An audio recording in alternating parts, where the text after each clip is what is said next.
Ladies and gentlemen, it's Friday, February 6, 2026. Here's what's coming up on the Owen Report today.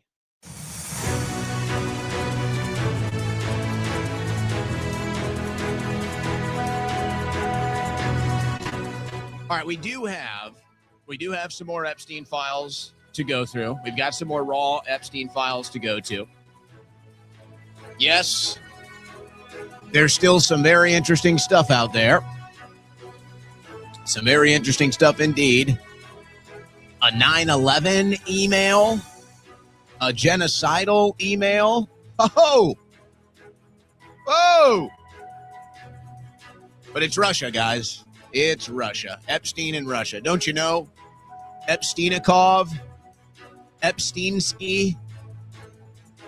That's the new Russian hoax, is that Epstein was Russian. It's so ridiculous. But we're going to have some different odds and ends today. We've kind of got some different webs that we're going to be weaving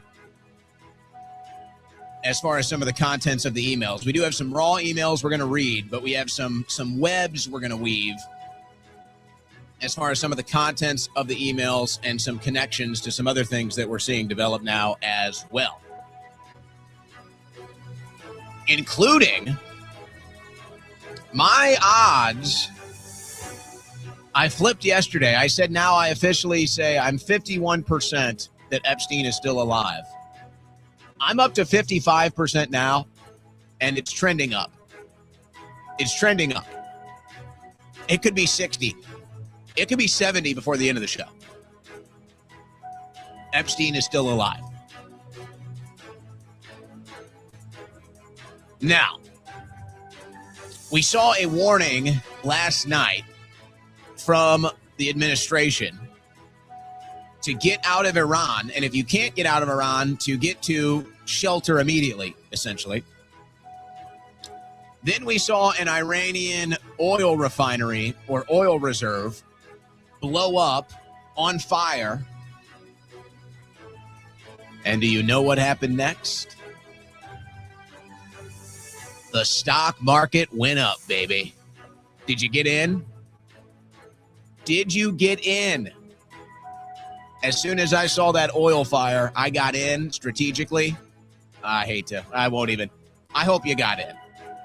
I hope you got in. So, a couple feathers in my hat here. I told you, as soon as you start to see anything happen in Iran, the market will go back up. We also had a statement today. So we have Apegate. Are you familiar with Apegate? Apegate. Look at this. Apegate. Somebody posts a video of the Obamas depicted as apes. So, of course, you know, that's racist. And then the Trump administration comes out and says, oh, no, it was a misunderstanding. Somebody else posted that. Oh, you mean just like I said? You mean just like I said that Trump doesn't even post stuff on his own account that somebody else posts on his account? Oh, that's right. That's right. I was attacked. I was mocked.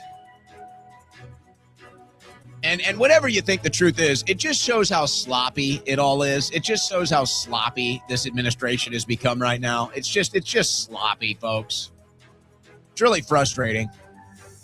So, okay, fire in Iran, stock markets go up. Trump administration admits he doesn't even post on his own account. A couple feathers in my cap for a Friday, I gotta say. Some other news out of the Trump administration. We will not be abolishing the Department of Education. We're actually going to be funding it. And we will not be stopping gain-of-function research. We will be funding that too.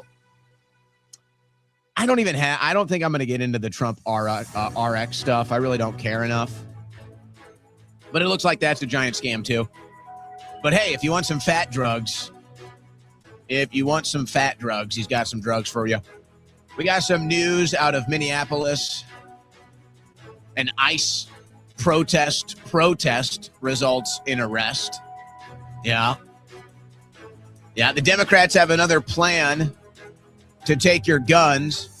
And we got a Bongino clip, a Block Gino coming up.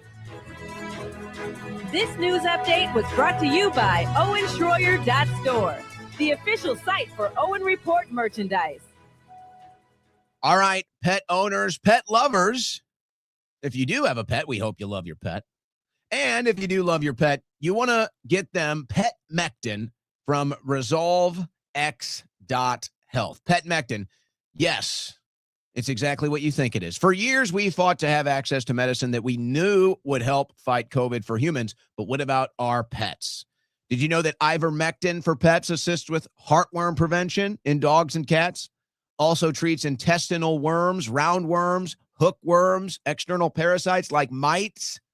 Oh, yes, if you got a furry friend, you know you've been dealing with that. Who knows to what length or what cost? But right now, Petmectin, 100% pure pharmaceutical grade, human grade ivermectin. This is the highest quality third-party tested and most affordable ivermectin offered in the USA. Just go to resolvex.health. That's RESOLVX.health. You can see the address on the screen right there. And if you use coupon code OWEN10, you can get 10% off Petmectin right now for your furry friends. So you probably have already dealt with this or heard about this at the vet. What are you going to do about worms, parasites, mites? Well, we have the offer. We have the solution. Petmectin from ResolveX.health. And don't forget to use that coupon code, folks. Do not forget that coupon code OWEN10 to get 10% off. Folks, the research is already out there. The clinical studies, everybody knows how great ivermectin is, and now it can be great for your pets too. Hey, while you're there at resolvex.health, there's so many other products they want you to know about. They do have other things like hydroxychloroquine, fenbendazole, and so much more. So while you're over there getting Petmectin for your furry friends, check out some of their other products as well. But when you get your Petmectin, don't forget to use coupon code OWEN10 to get 10% off at resolvex.health.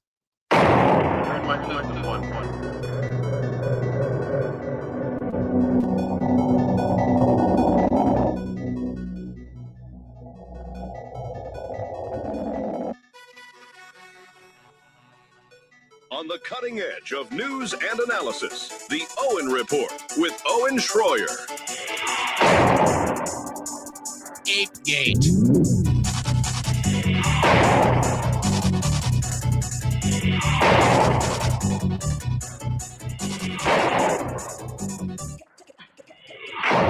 Play the game, kid.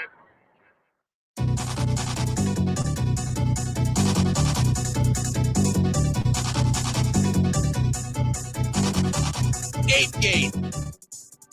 Aha.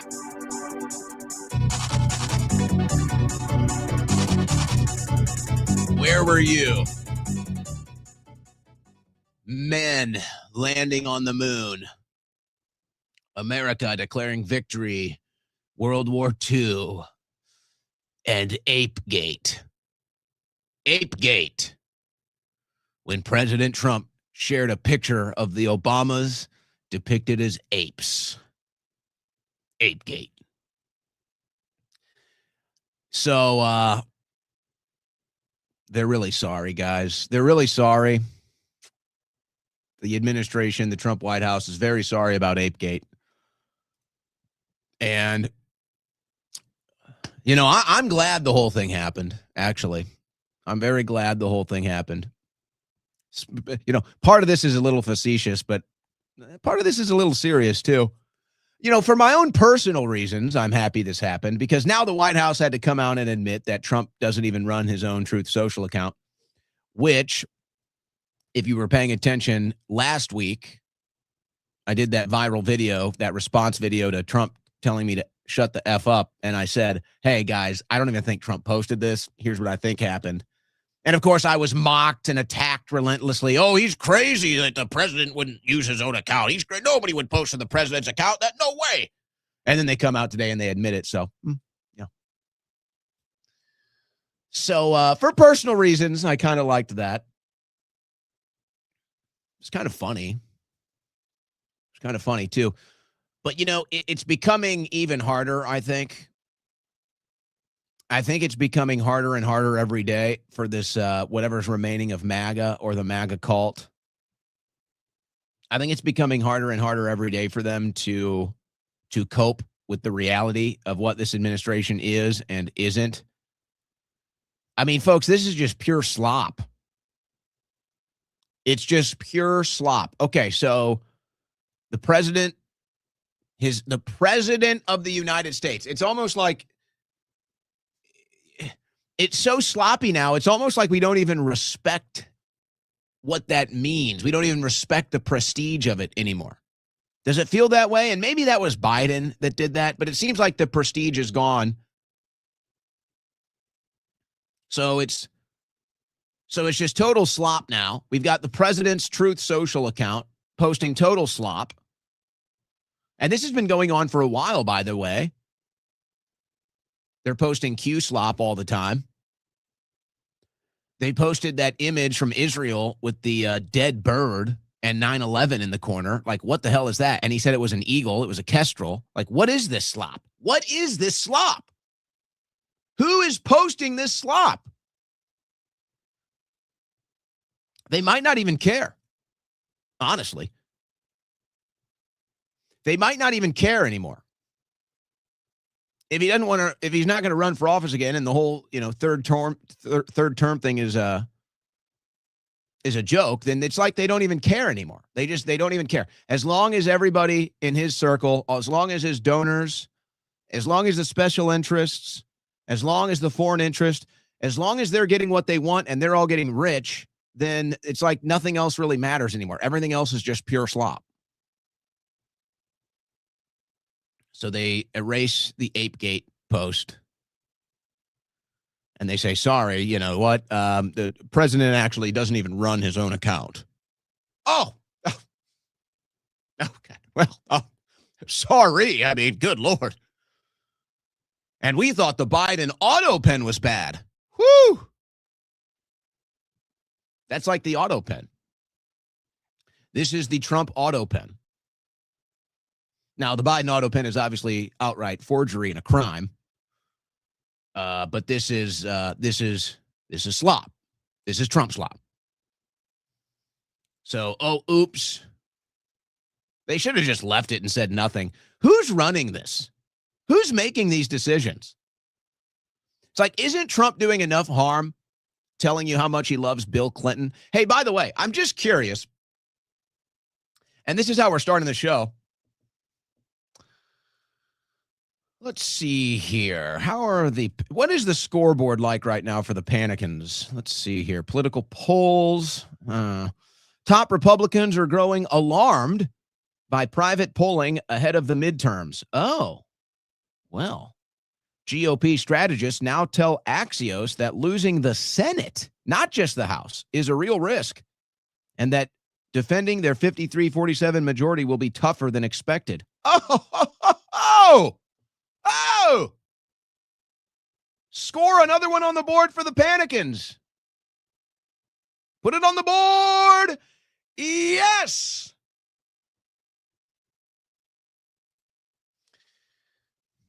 I don't know, guys. How are you doing out there? It's Friday. We're a little loose today. It's 75 and sunny in Austin. Got outside. I got a little sun. The sun touched my skin today. Felt good. So, put another one on the board for the Panicans. Oh, I just love it. I just love it. I do. I really do.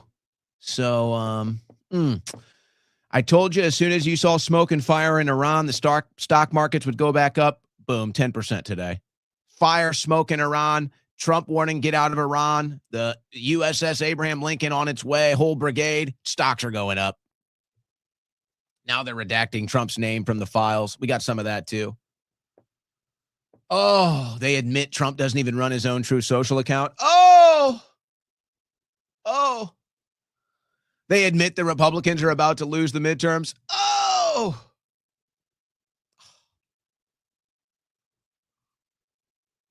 No, but I shouldn't be so happy. Not really. It's actually sad for our country. But never doubt me, folks. Never doubt me, folks. What do you think? Do you think they're going to strike during the Super Bowl? Is that the move?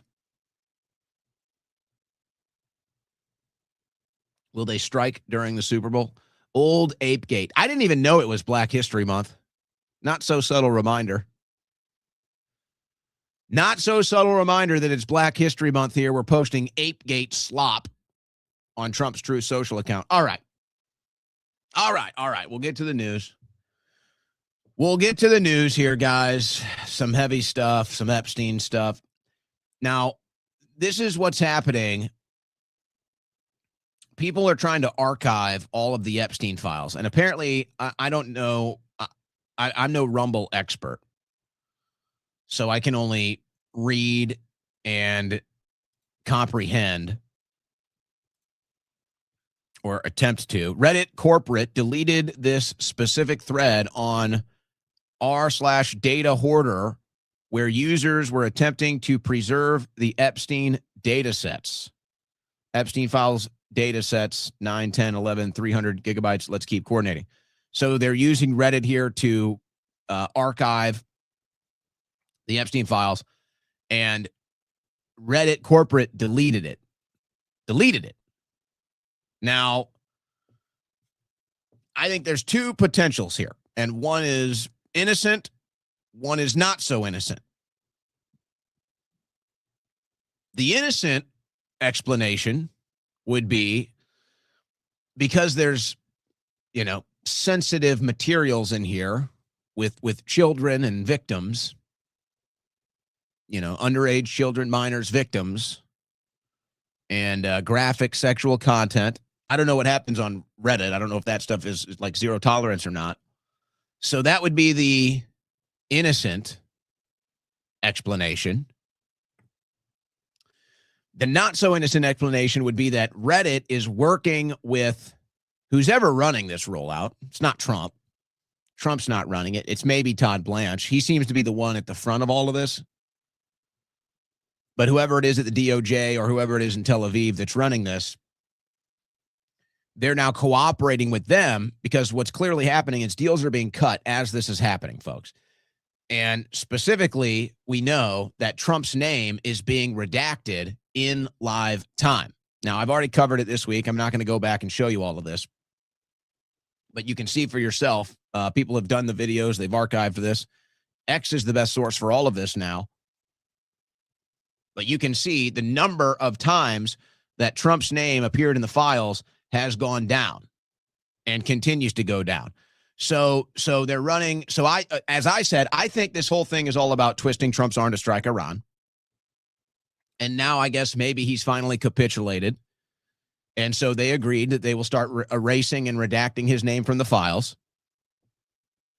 But you can now, if you archived the original files, like they were doing here, if you archived the original files, well, then Trump's name is not redacted. It's still in all of the original files. So they're going out there and they're finding anybody who archived the original files with all of the Trump appearances in them, and they're going out and they're erasing those archives.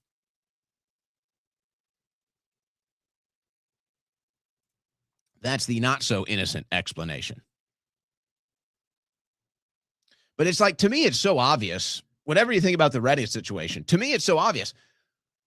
Why would the DOJ, forget about, again, put your politics aside, put whatever you think about Trump aside. Why would the DOJ not redact Trump's name in the beginning of this? Why? Okay, well, the DOJ is being transparent and honest. Right. Yes. Okay. Yeah, we believe that. Okay, so then why are they going back and deleting it now? Why would they go back and be deleting it now then? If it's all about trust and transparency, why are they deleting it now? So, I mean, come on, guys. It's really not that hard. It's really not that hard. But I guess when so many people in the media, because, hey, I get it. I get it. You're listening to this. You're on your delivery route. You're working in a factory. You're working in a warehouse. You're at home, cleaning the house, getting the house ready with the kids, getting dinner ready, whatever. You're busy. You're living a life. You got a life to live. This is my job. This is what I do. I'm the psycho freak. I'm the nerd. You tune in to get the information. So I get it. It doesn't help when most people in the media are either totally sold out or just lazy or retarded. Folks, this stuff is too easy. Oh, look, here's Trump's name in the files. Oh, look, they just redacted Trump's name from the files. They could have done it day one. Why didn't they? Why didn't they? And actually, I'm going to shoot a video on this later. And just so people know here, too, I want my audience to have a full understanding of what we do here. I give, I'm very active on X, and then I do this show. But I hold back on X. I hold back, price, 75 to 80% of my political commentary or more, I reserve for this show. I reserve for this show. I reserve for this audience intentionally.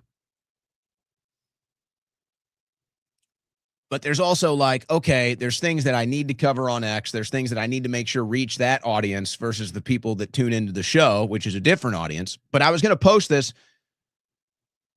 And so I'll just say it now as far as the DOJ and Todd Blanche is concerned. But I am going to shoot probably a selfie video of this at some time in the weekend to kind of get that short attention span audience that just watches, 60, 90-second videos on X. Todd Blanche comes out yesterday, and I really didn't even do the clip justice. I should almost pull it back up.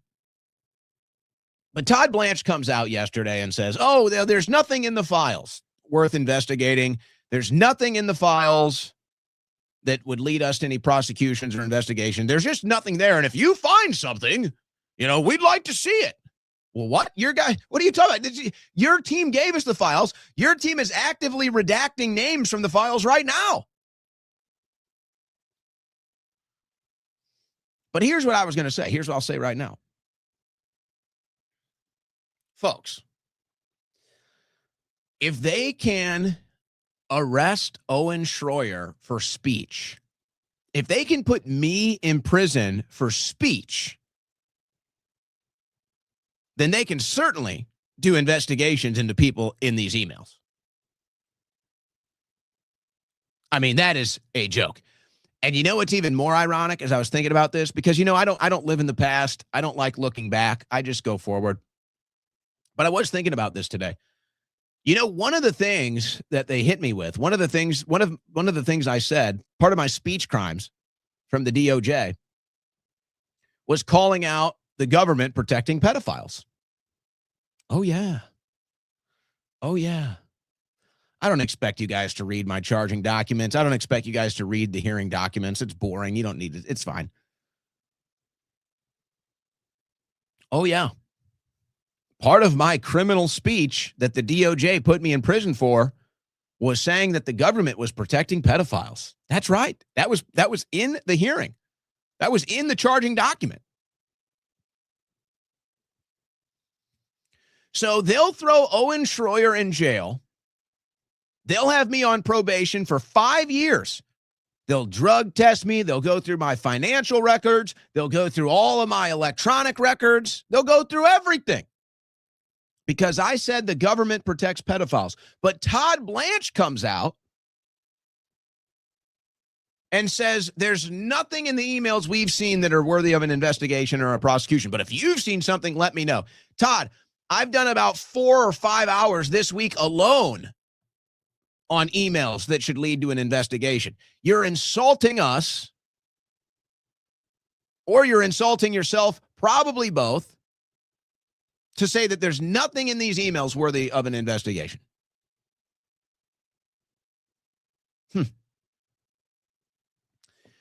So, of course, guys, this is they're not stopping the Russia hoax. The Russia hoax is back. Not even Apegate. Not even Apegate. Not even Guthrie'gate. By the way, we got an update on Guthrie Gate today. Not even Apegate, not even Guthrie Gate, not even they can overwhelm Russia Gate, because Russia Gate is back. And they're saying Epstein was a Russian asset. Well, okay. We'll really lean into that today. But now it's gotten so bad. Now Epstein's connections to Israel have gotten so obvious that even Netanyahu is addressing it. Jeffrey Epstein's unusual close relationship with Ehud Barak doesn't suggest Epstein worked for Israel. It proves the opposite. Now, look, I think it's worthy of a little context here, and I'm not gonna tell you I'm the expert in Israeli domestic politics, but I think I can give you a little bit of context here. First of all, Netanyahu is obviously panicked because we're connecting Epstein to Israel, and rightfully so. So the angle that Netanyahu is playing here is, and there's some truth to this. There is some truth to this. This is kind of the left-right paradigm in Israel. But basically Netanyahu's like, oh, he's on the other side of the political aisle as us. He's like a corrupt leftist. He's like, he's like Barack Obama. He's like Barack Obama in America. He's against Israel. He's against Israel's interests. And so actually Epstein working with him proves that he was against Israel. So that's kind of the attempt at changing the scope of this. So it's like, okay, we can't deny that Epstein was working with Israel. So what we're going to say is he was working with Ehud Barak, who was anti-Israel. So that's what they're going with now. Now, this is all BS. Now, as far as the left-right paradigm and Netanyahu Barak is concerned, then okay, there's an element of truth to that. But no, it's Epstein working with Israel. It's Epstein working in Israel's interest. Because here's the difference. For the most part, just like in America, the left and the right in Israel have different domestic policy disputes, but very similar foreign policy. So usually, now this is starting to change in Israel now. It's starting to change. But usually it's like, okay, we've got different domestic policies, but yeah, we've got the same foreign policies. So Ehud Barak foreign policy was virtually the same as Netanyahu's foreign policy, and Epstein was working externally to help Israel's foreign policy, which of course makes him Russian. But the fact Netanyahu even has to address it. Oh. Now, we showed you all of the headlines yesterday, so I don't want to go back, but here's a fresh one from the Washington Post today. Epstein built ties to Russians and sought to meet Putin, files show. Sought to meet Putin. So in other words, he never met Putin. He did meet Ehud Barak. How do you say that name, by the way? I'm just going to keep getting it wrong every time I say it. I really don't even care. Ehud Barak, Ehud Barak, Ehud Barak, Ehud Barak. We're just going to say it as many times, 100,000 different ways. Because I want to get to the point where I don't even have to say these names anymore. I want to get to the point where I don't even have to cover these names anymore. I don't even care. It's none of my business. We're not involved in these affairs anymore. But no, it's true. Yes, Epstein was obviously meeting with Israeli diplomats and politicians. That is true. He did meet with them many times. Never actually met with Putin. He sought a meeting with Putin. Never actually met with Putin. So it's like, so Netanyahu comes out today. Okay, yes, Epstein was meeting with Israeli politicians. Yes, it's true. And then the Washington Post. Epstein was trying to meet Putin, but didn't. He was trying to meet Putin, but he never did. Actually, the word is he's still trying to meet Putin to this day. So they're like one or two steps away from admitting that this whole Epstein was a Russian spy or whatever. They're just one or two steps away from admitting it's just total garbage, total BS. So that'll be fun.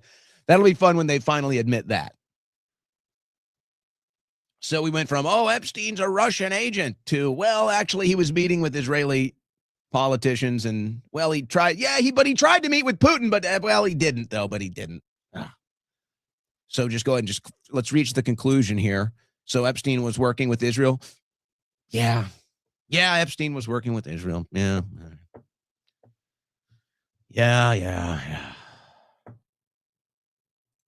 It's just the Russian boogeyman attempt all over again.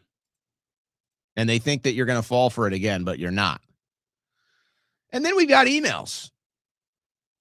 Let's see here. From Ilya Pomerev to Boris Nikolic. CC Alina Popova. Subject Davos. Happy holidays from Russia. Yada, yada, yada. So you get up here, and now we get an email sent to Epstein. And this is where it gets interesting. To Jeffrey Epstein from Boris Nikolic. We should go soon to Russia, and you should meet my friend Ilya Pomerev. He is a member of the Duma, and he and Alyona are the main organizer of the uprising against Putin. So here it is in the Epstein emails. They're trying to get Epstein in the operation and the uprising against Putin. How do you like that? The stakes are huge. He might replace Putin and become president by himself. So they were trying to get Epstein involved in the overthrow of Putin. They were trying to get Epstein involved in the takedown of Putin and the uprising against Putin. So I guess you could say maybe Epstein was working in Russia against Putin. He was also working with Zelensky against Putin. And all of this is in the emails. And these spineless people in the media, these traitors in the media tell you it was Russian. Even though from the top of the hair on Epstein's head to the bottom of his crooked toenail, it's nothing but Israel. So they say Russia. There's never been a worse, lamer cover-up. I mean, I guess I'll give you more. Jeffrey Epstein helped Israel sell a surveillance state to the Ivory Coast. Bading! Leaked email show the detailed talks between the Ivory Coast and Israel, shepherded by Ehud Barak and Jeffrey Epstein. Oh, and there he is with the military. There he is with the Ivory Coast military, helping them build a surveillance state, a spy state. Foiled again. Foiled again. Well, certainly there can't be any more evidence. Well, that's where you'd be wrong. These are some contributions from Jeffrey Epstein. Let's see what we have here. Friends of the Israeli Defense Forces. Right. 92nd Street Pillar Project. Remember that name, 92nd Street Pillar Project. Edge Foundation, Stockholm School of Economics, Palm Beach Academy, WNet 13, Harvard University. Oh, Harvard with Larry Summers, where they write articles about how white people are bad. Literal headlines about white people needing to be gotten rid of and how bad white people are. That Harvard University, yeah, Epstein was funding it. Columbia, the Jewish National Fund. The Jewish National Fund. The Hillel Foundation. Yeah. Yeah, of course, none of these are Russian.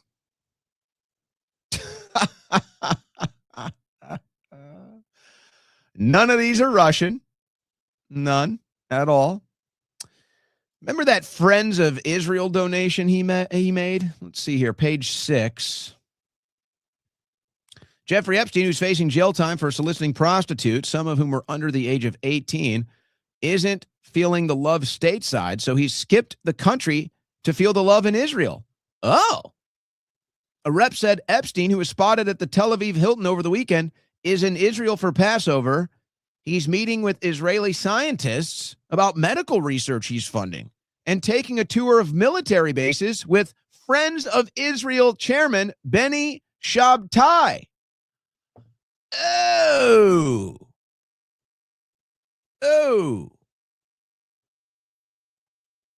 Do we need to read that one louder for the people in the back? We know it's a normal story for Jews in America who are caught engaged in soliciting sex from minors to flee to Israel and get protections there. This is a well-known phenomenon.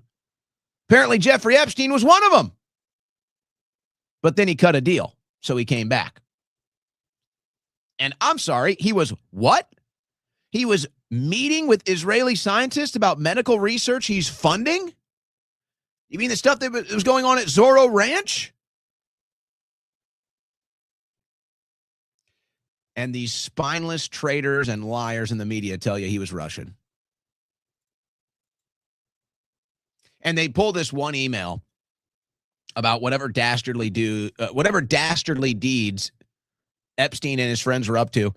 And there's this one email that they're trying to pull to convince you. So when you see this, here's a little context, a little understanding. It says, no, not in Israel, somewhere else. And they say, oh, see, Epstein was anti-Israel. He didn't want to go to Israel. No, he was saying whatever pizza party they were having, he was saying whatever pizza party, whatever torture, whatever this crap was that they were into in these emails, he was saying, no, we don't do that in Israel. We don't do our dastardly deeds in Israel. We don't eat our cheese pizza in Israel. That's what he was saying. So when you see that email, it's all cut out of context by the liars and the traitors in the media, by the deceivers in the media. He was saying, no, not in Israel, somewhere else, because he didn't want to go have his pizza parties in Israel. He didn't want to go share and eat cheese pizza with his friends in Israel. That's what it was saying. Now, as far as that 92 group that Epstein was funding, is this the same 92 group here with Brett Stevens speaking at it? Is this the same 92 group that Epstein was funding? Here, let's tune into what they talk about. Jew hatred is not the result of a defect in education.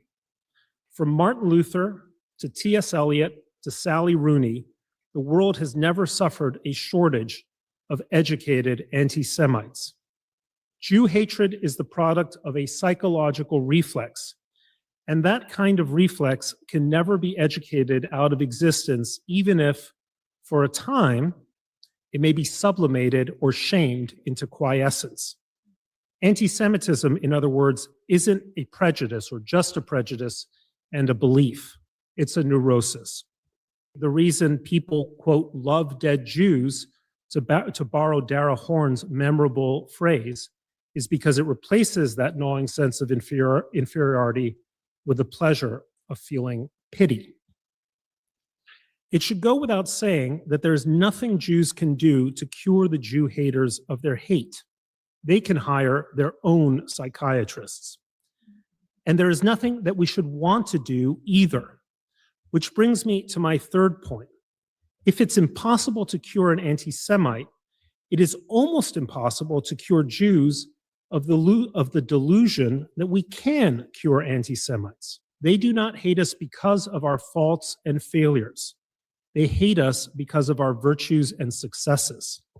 The more virtuous or successful we are, the more we'll be hated by those whose animating emotions are resentment and envy.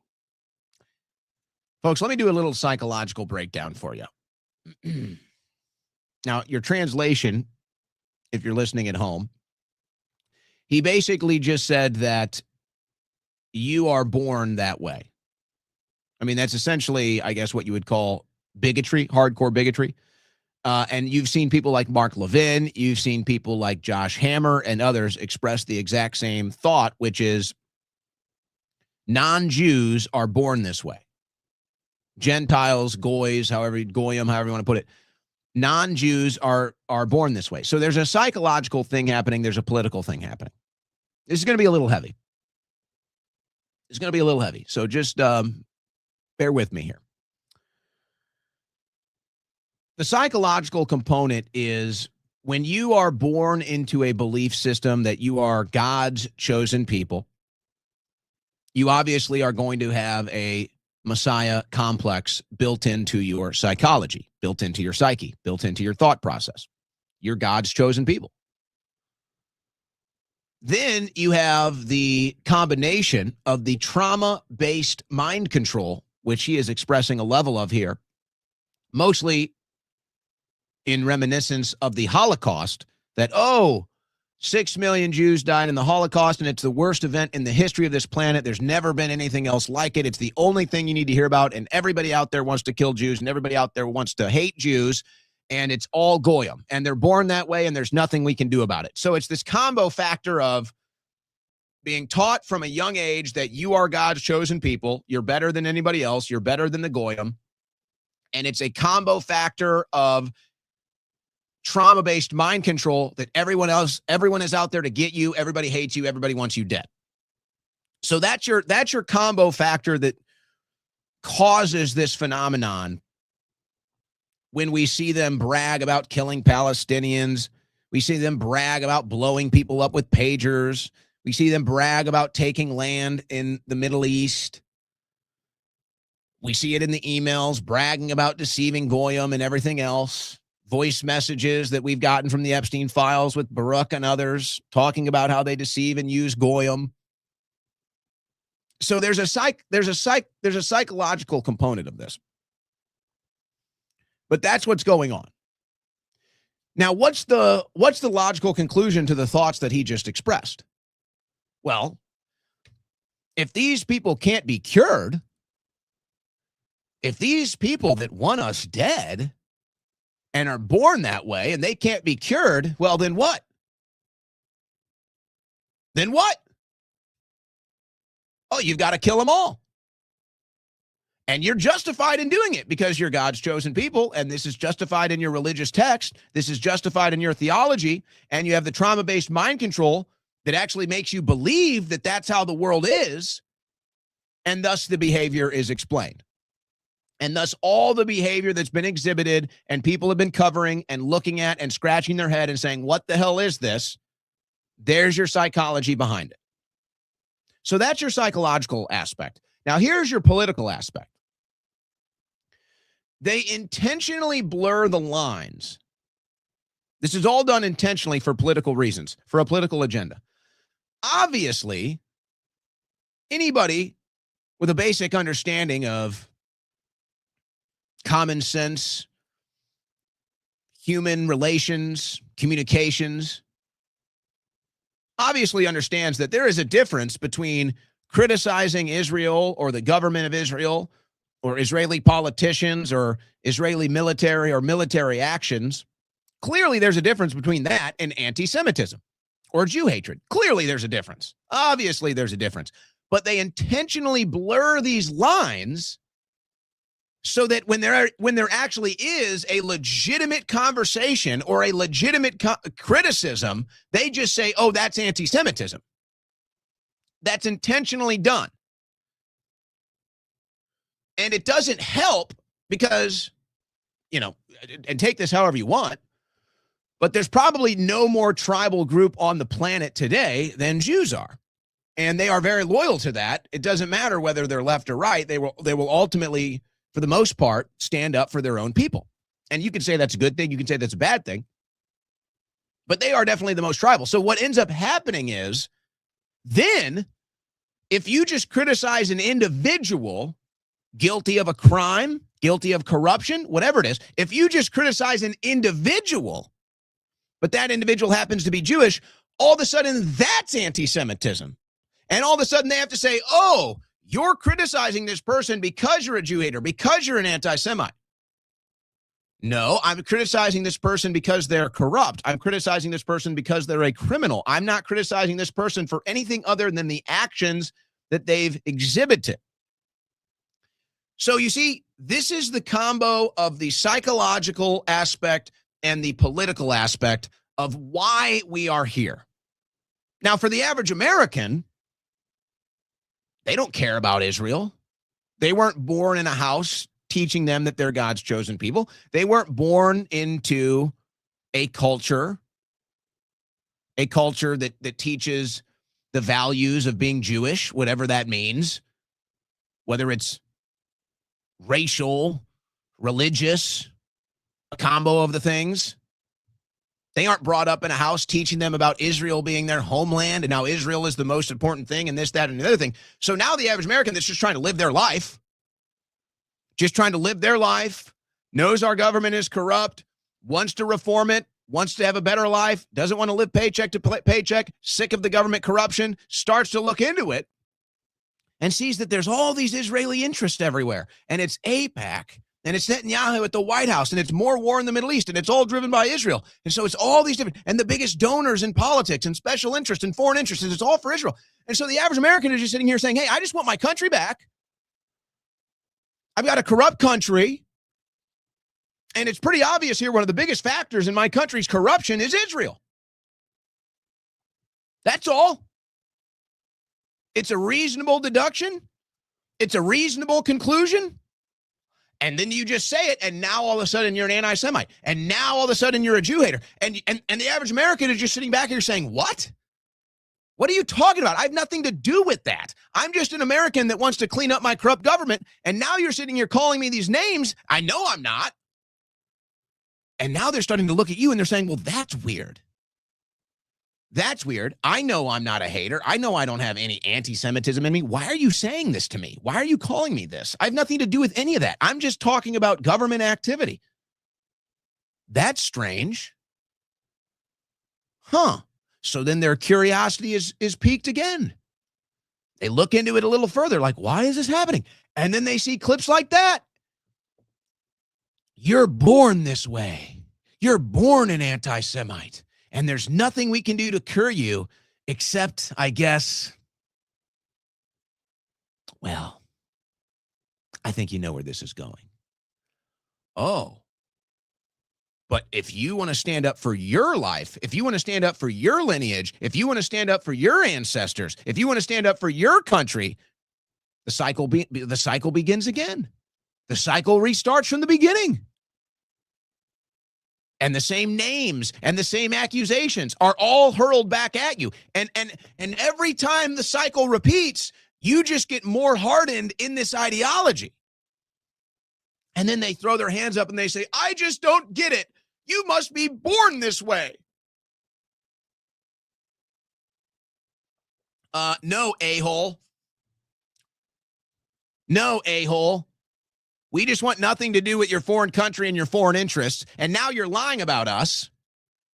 And now you're saying you want us dead.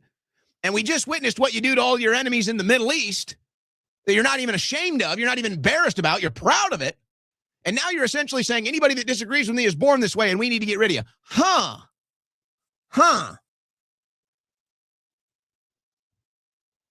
So that's where we're at. So that's why they say it's all Russia.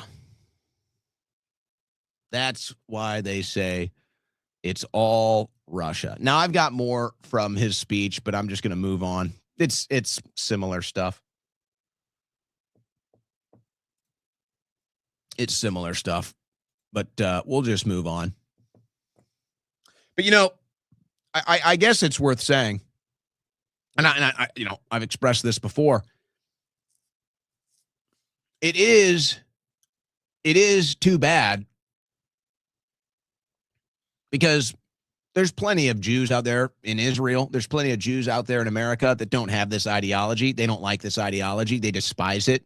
They know it's bad for them and their interests, and they know the results that are happening because of it are bad for themselves and their families. And I've made this joke before. You know, I grew up in a Christian neighborhood, very Christian neighborhood. I went to a Catholic grade school. I didn't even really, I guess really my first babysitter ever, I believe, was a Jewish lady, nice young Jewish lady. Always great family friends. We would always have dinner with them. Always great family friends. Still friends with them to this day. Love them. All kinds of great memories with them. But I didn't really have like friends my age that were Jews until I got into high school and college. And it was funny because I'd never heard an anti-Semitic joke in my life. I don't know. Jew hatred, anti-Semitic. I never heard or felt anything about that in my entire life. I get to high school. I start going to parties with some Jews that live in the neighboring neighborhood. And I mean, my goodness, you start hearing anti-Semitic jokes left and right. So it's funny because it's like, now I get it. I'm like, why would these kids in high school and college that are Jewish that I used to hang out with, why would they say these things about Jews? It's like, okay, I get it now. It's like they look at these Zionists or these Jewish supremacists and they say, hey, you're hurting me. No, you guys are causing the hatred. And now it's being directed at me. And I don't like that. If you can point to one individual in the American media that has to deal with that, it's probably Dave Smith. I'm sure there are others. But it's like, okay, I get it now. I'm like, why would this friend of mine in high school talk so badly about Jews? I mean, I'm not even thinking about it. It's just like, whatever. It's his personality. It's his quirk. It's funny. But it's like, oh, okay.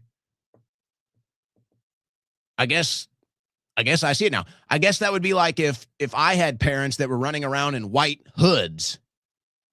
And I was like, yeah, I hate that crap. I hate those white hoods. It makes me look bad. It makes me look like a jerk. It makes people hate me. I don't like that. I renounce that. I find that disgusting. Luckily, I guess, we didn't have to deal with that. But others still are. So as I said, guys, let me see here. We got some raw Epstein emails. Let me hammer this last thing. Let me hammer this last thing with the Epstein death or fake death. And then we'll get to some of these raw emails. So had you seen this before? So there's a couple stories out. First of all, you had a CBS story about the noose that apparently Epstein killed himself with. Noelle, who remained standing at the cell entrance, told investigators she saw Thomas lower Epstein to the floor but did not see a noose around his neck. The noose Epstein allegedly used has never been definitively identified, according to the Inspector General's report. A noose collected at the scene was later determined not to be the ligature used in Epstein's death. Hold on. Whoa. They lowered Epstein to the floor, but he did not have a noose around his neck? So how did he kill himself? How did he hang himself with a noose, and then after he was dead, he took the noose off? And then this is the alleged noose. Look at this on the screen. So this is the noose? Hold on a second. First of all, this doesn't even look like it could strangle anything. It's not like Epstein had some like big bodybuilder's neck. So this doesn't look like it could strangle anything, A. B, you can certainly not break your neck like this. And if you did break your neck like this, you're not taking it off after you're dead. And then C, when you look at the supposed images of Epstein's body, it looks like whatever was around his neck, it caused severe lacerations. Severe skin lacerations and irritations. This thing doesn't even have a drop of blood or anything on it. How does this new... What?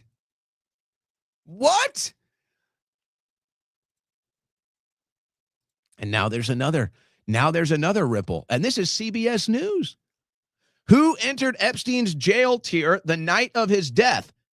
Newly released video logs appear to contradict official accounts. Now you can see in the corner here, they were just showing it on the screen. It looks like somebody in an orange shirt walking around. Holy smokes. Newly released Department of Justice documents show that investigators reviewing surveillance footage from the night of Jeffrey Epstein's death observed an orange-colored shape moving up a staircase towards the isolated, locked tier where his cell was located. Now, folks, there's been so much weirdness with this footage. It looks like they were outright lying to us now at the FBI about the footage, maybe even doctoring the footage. What is going on with the footage? What is going on with the footage? So the noose and the hanging himself looks like total BS. Now the original claim that there was nothing in the footage that would indicate anyone else went near the cell, now that's getting debunked. And apparently we're learning that Epstein was logging on to his video game accounts.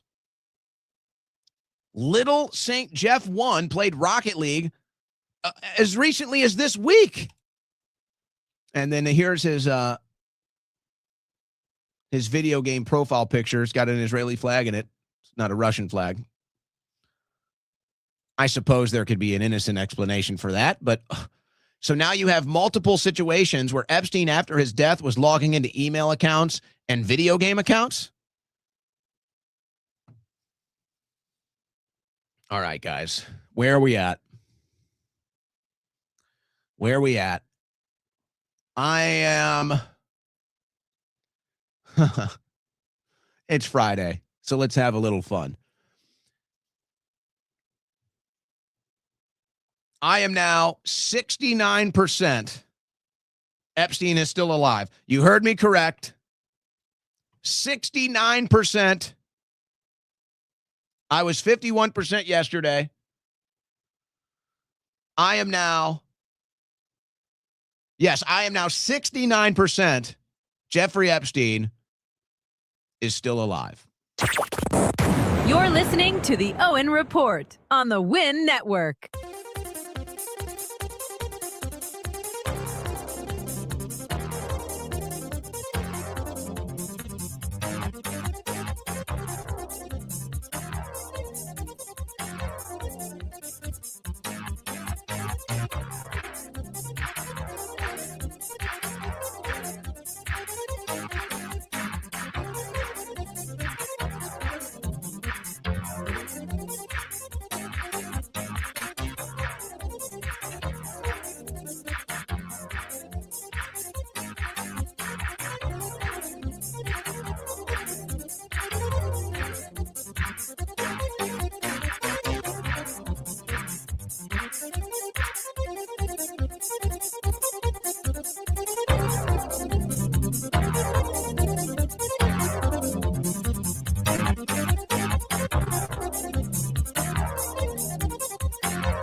Extra-dimensional and multi-universal. Here's your host, Owen Schroyer. Guys, this is crazy. You know, it's Friday, so I'm a little loose. You know, we like to keep it a little loose on a Friday.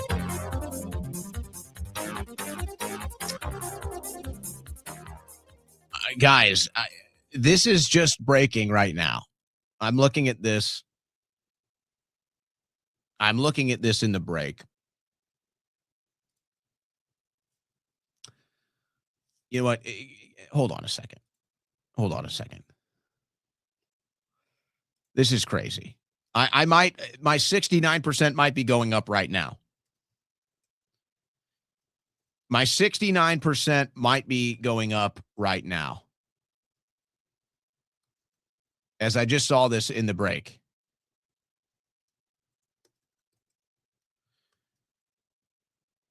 We may need to, we may need to call an audible.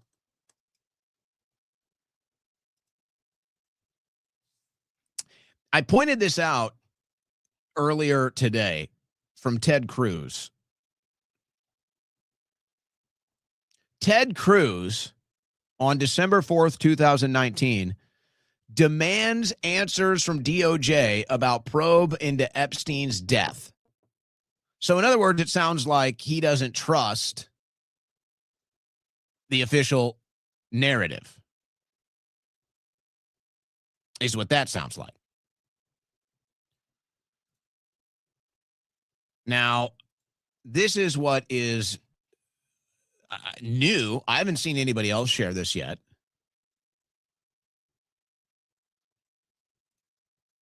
From Destiny Resendez.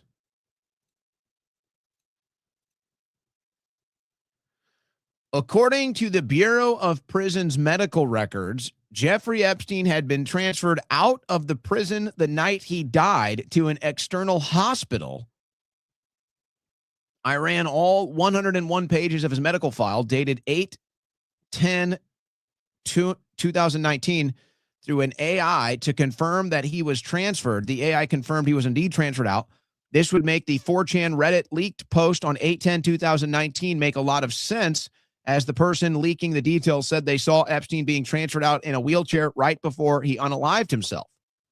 And if you need a little context there was a anonymous 4chan post that said, I work at the prison and I saw them transfer Epstein out tonight. I don't know what it means. And I think this was before they even declared him dead. I think the post happened before anybody even declared him dead. And he just said, yo, this is weird. They just transferred Epstein out, but they didn't go through all the normal procedures. So there's a little contradiction there, because apparently there were no records of it as they snuck him out. But Destiny here is claiming that she found a record of it. I'm up to 75%. I'm up to 75% Epstein is still alive.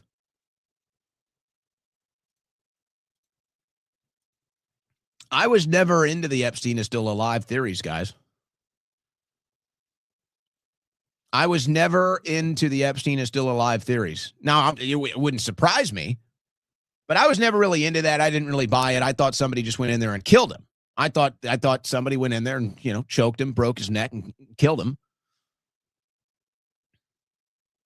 Now I say he's 75. I'm saying 75% chance he's still alive now.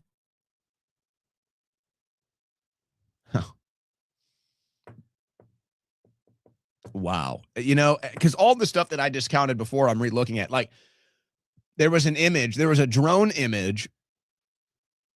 There was a drone image from his island from above. You may remember where there's a guy leaning up against a golf cart, or it's like a Raptor or something, like some form of a off-road vehicle. And he's leaning up, and it looks like Epstein. And people sent me this stuff, and I'm like, well, I don't know. Who knows? It's a drone shot. It looks like Epstein. Who knows? Kind of discounted it. There were these other images of a guy walking around with a beard, which with what looks like to be an Israeli security team.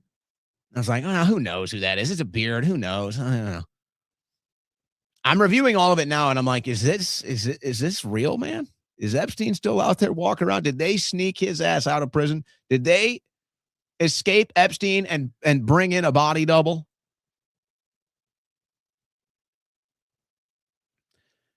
Because now none of it makes sense. Now none of it makes sense. Now, you used to be able to make sense of it and say, oh, well, somebody went in there and, choked him. Because at one point he had that steroid head, he had that muscle-bound roommate that could easily go in there and choke a guy out.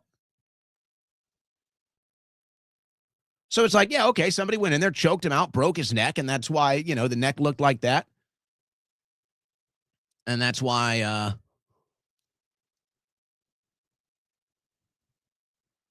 they said he was, he killed himself. Somebody went in there, killed him. They said, oh, yeah, he hung himself with this noose, and the noose didn't make any sense. Now you review it, and it's like, oh, did they sneak him out? Now, I don't know. What is more far-fetched? Because that's what you kind of look at now. I just weigh the odds, folks. I just weigh the odds. You do deductive reasoning, and you weigh the odds. All right, so what are the odds that Epstein hung himself with that ripped up bed sheet noose that doesn't the odds of him hanging himself with that noose are like what, 1% tops? The odds of that bed sheet noose causing the skin lacerations and a broken neck and killing him is probably 1% tops. Just because I won't say zero, we'll say one. Just because I won't say zero, I'll say one. So the bed sheet noose with no blood, it doesn't even look like it was tied to anything. It doesn't even look like the circumference of the noose doesn't even look like it could strangle a neck. So, okay, we'll say 1% that the noose, Epstein hung himself with that noose. 1% chance. What are the odds that somebody strangled him? What are the odds somebody went in there and strangled him? Now, that also might be difficult, though. That also might be difficult because now you got to have multiple people involved. You got to have somebody that unlocks the doors. You got to have somebody that lets him into the cell. So you got to have at least one or two co-conspirators at this point.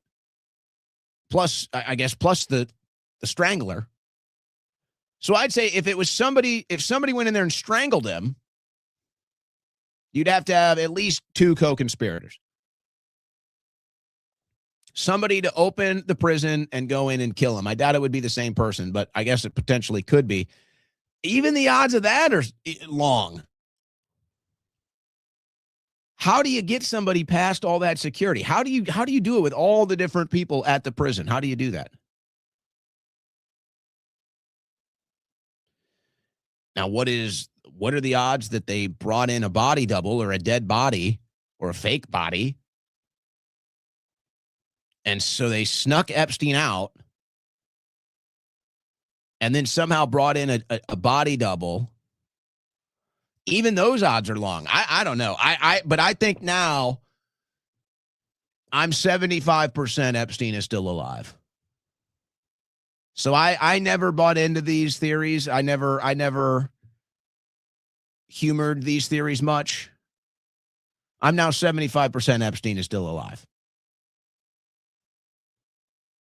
Based off of everything I've seen now in the last 24 hours, I'm now 75%. And I don't think we can discount the factor that the U.S. always protects Israel's interests, like Jonathan Pollard, like Tom Alexandrovich, like the dozens of Israeli pedophiles that they send to Israel, like all of the pardons from President Trump of Israeli fraudsters. So there's obviously a history of the U.S. acting in Israel's interest and freeing some of the biggest criminals and sending them back to Israel. I think that's a factor to weigh into this too. Obviously, these people liked Epstein a lot. Yeah. I'm going 75%. I wonder what you guys think. Now, this, I'm sure we'll put it back on the screen here. I'm sure a lot of people are going to be running different background checks, fact checks, etc. From Destiny Resendez here. According to the Bureau of Prisons medical records, Jeffrey Epstein had been transferred out of the prison the night he died to an external hospital. I ran 101 pages of his medical file dated 8/10/2019 through an AI to confirm that he was transferred. The AI confirmed he was indeed transferred out. This would make the 4chan Reddit leaked post on 8/10/2019 make a lot of sense, as the person leaking the details said that they saw Epstein being transferred out in a wheelchair right before he unalived himself. Now, here's another factor we can't not consider. Sorry for the double negative, but here's another factor we have to consider. People could just be making stuff up. Now, I'm not saying Destiny's doing that. I'm saying people could be planting fake Easter eggs like this to send you down a different path than the one they want you on. So that's also a possibility here, because we know that they do that. It's just like what they did with some of these files, putting these images in there that they just pulled off of social media and then redacting some of the people inside of them and making it look like, oh, something bad happened here, when really they just took a photo off of somebody's social media, redacted some of the pictures in it to make it look bad when it's really nothing. So this could be misdirection.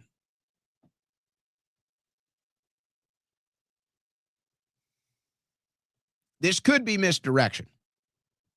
But yet there it is. There it is.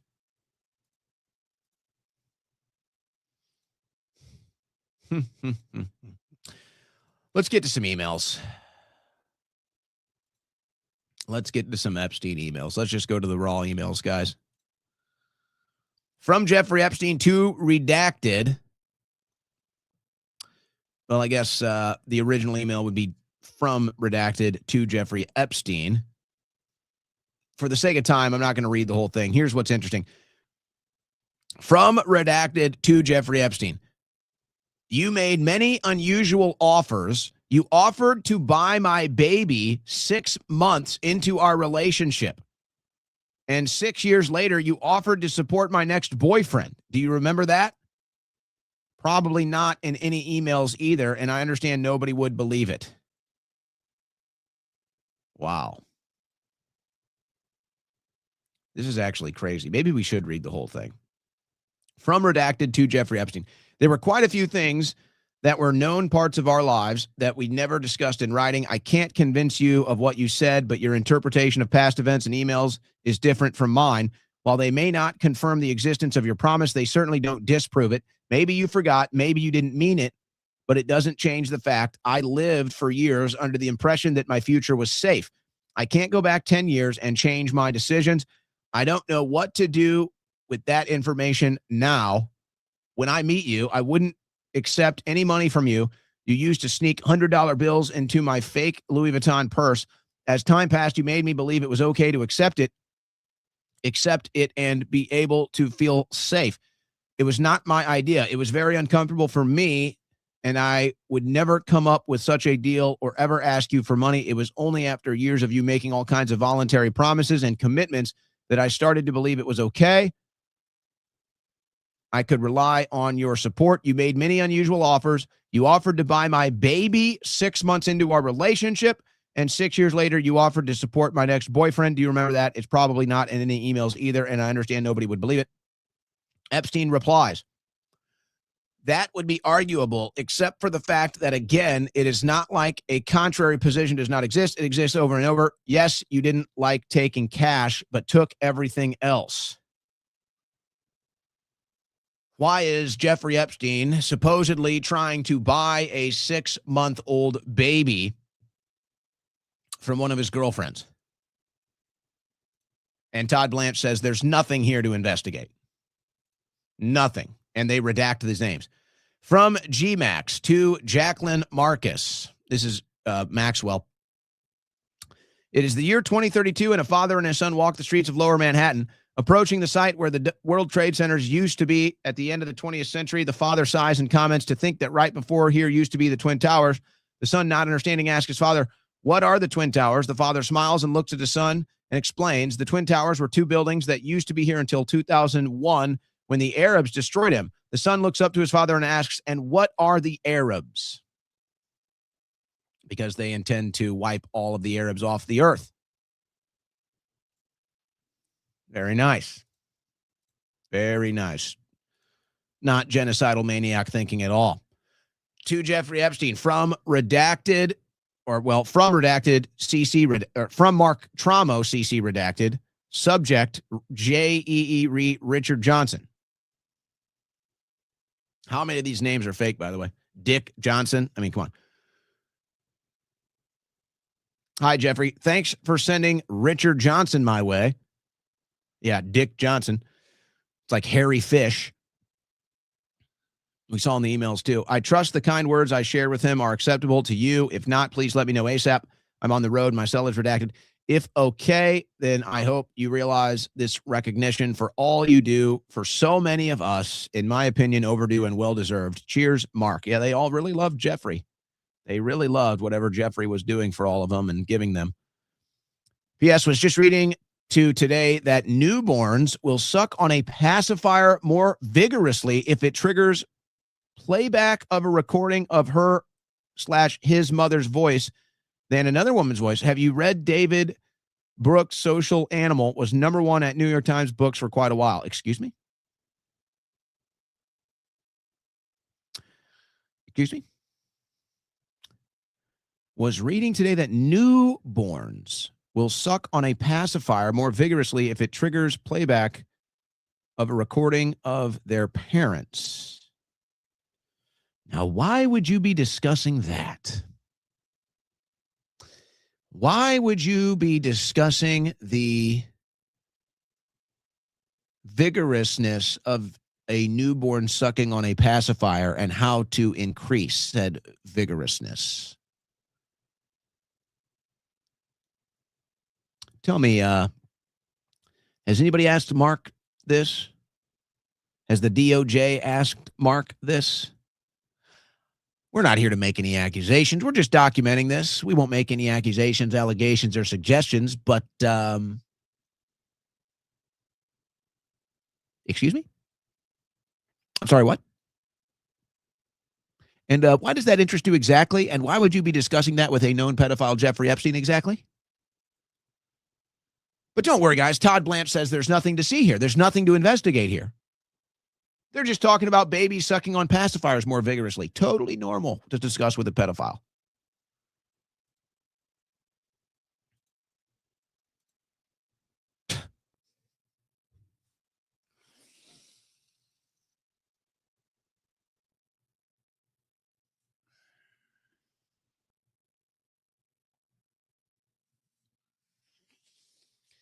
I mean, my God, guys.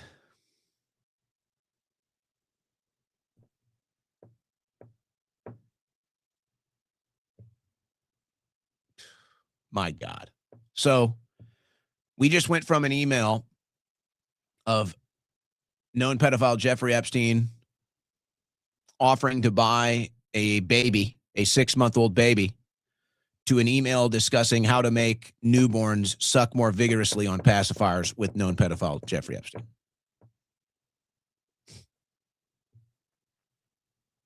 Yeah. Yeah.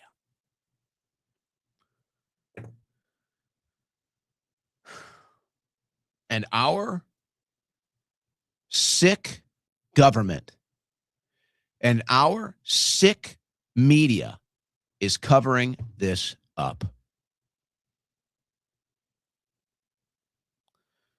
Well, I don't know, guys. My whole Friday attitude just went out the window.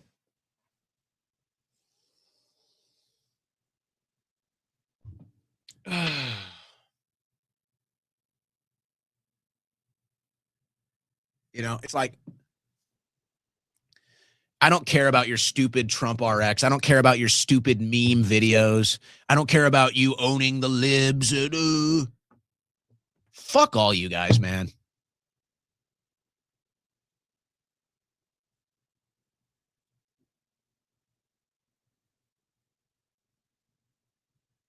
Seriously.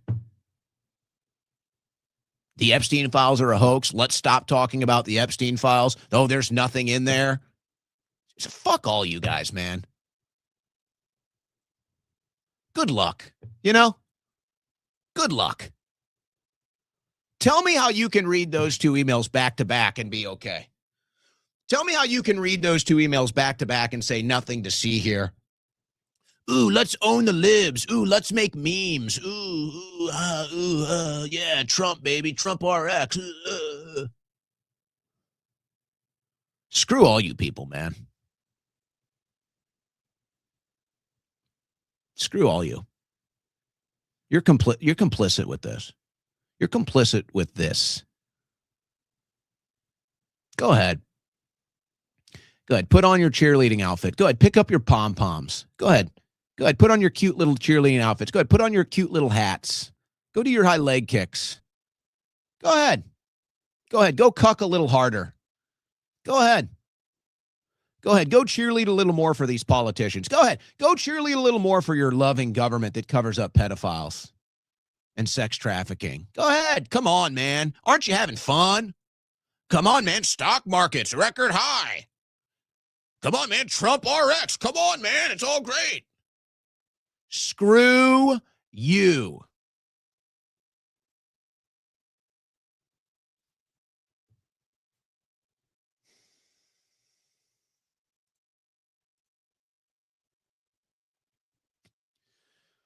Conversation from Jeffrey Epstein to Redacted.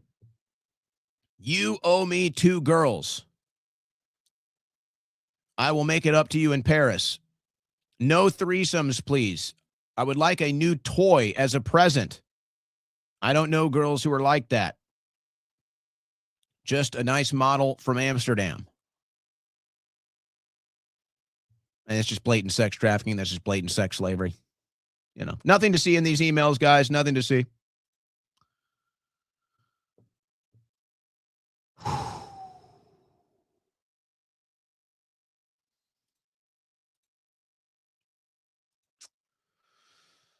You just had this model come out and post this. I believe this is a French model. Friends, I've had a really hard time in my life and traumatic experiences. I'm a victim of violence. After that, there were more than 15 years of trials, struggles, silence, strength, tears, and inner work. Names of more than 50 victims were exposed, illegal, and my lawyers are already working on the consequences. The consequences are serious. It's re-traumatization of victims. Today, I choose peace for my family. I ask you to respect my limits and my peace. This is not a topic for sensationalism. It's part of my way, which I passed with dignity. Thank you to everyone who is near me with love and understanding. So people believe that this is connected to it all.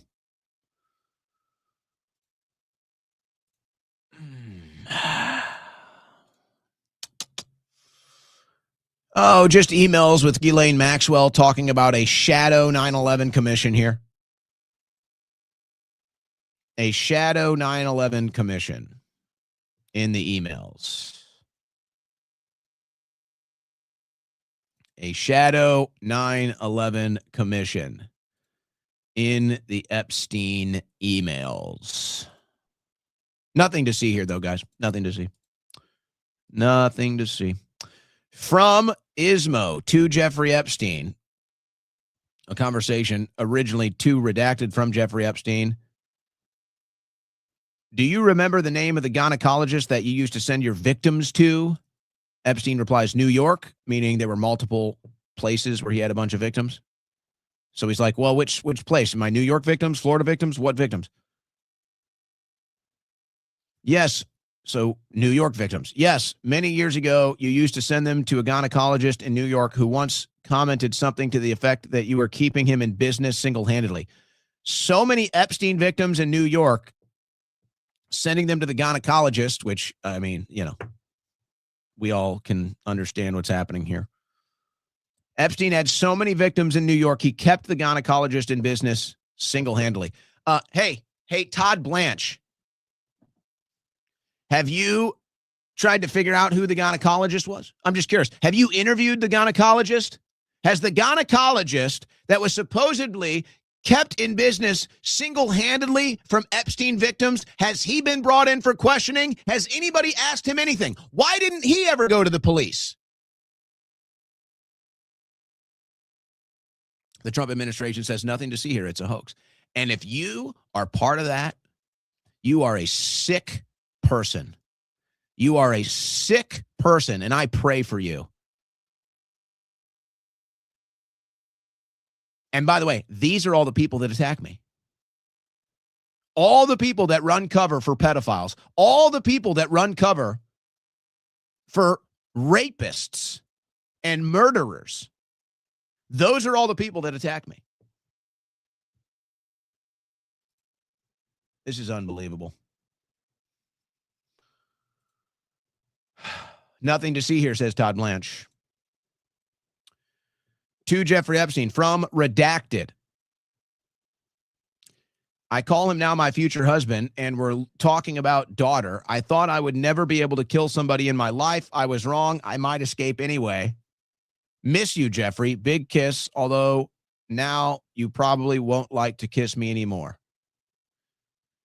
Now, here's something interesting. You can see there's this little page break in the email, and then there's like this Russian text. So this, I mean, either they just added this Russian text as distraction, or you would assume that this was sent from Russia. So it's funny to me, as you're watching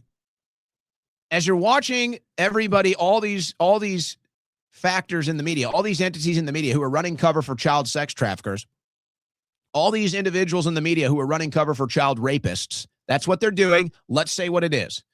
All the members of the media that are running cover for child rapists and child sex traffickers, hear me loud and clear. When you want to blame all of this on Russia, why aren't you sharing this email? Oh, it's so funny. I see all of these headlines about Epstein, Russia, and none of them included this email. Why not? Oh, is it because it talks about how they killed somebody? Is that a little too real for you? Here's your evidence. Here's the only evidence you have. Here's some evidence for your whole Epstein, Russia story right here. I got your evidence right here, guys. None of you shared this email.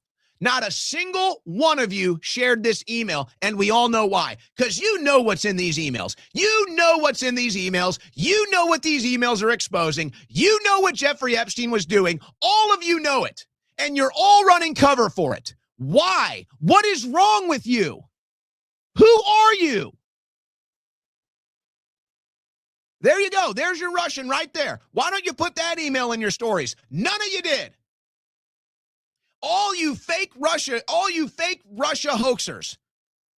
All of you Russian boogeyman hoaxers. Epstein was Russian. Why didn't you put that email in your stories? Was that a little too real?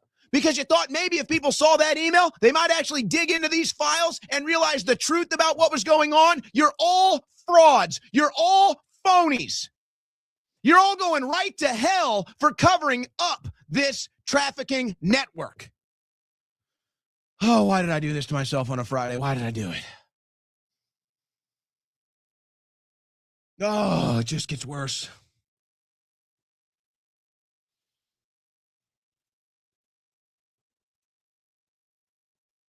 It just gets worse. Why did I do this on a Friday? Oh, it was so good. Things were going so good.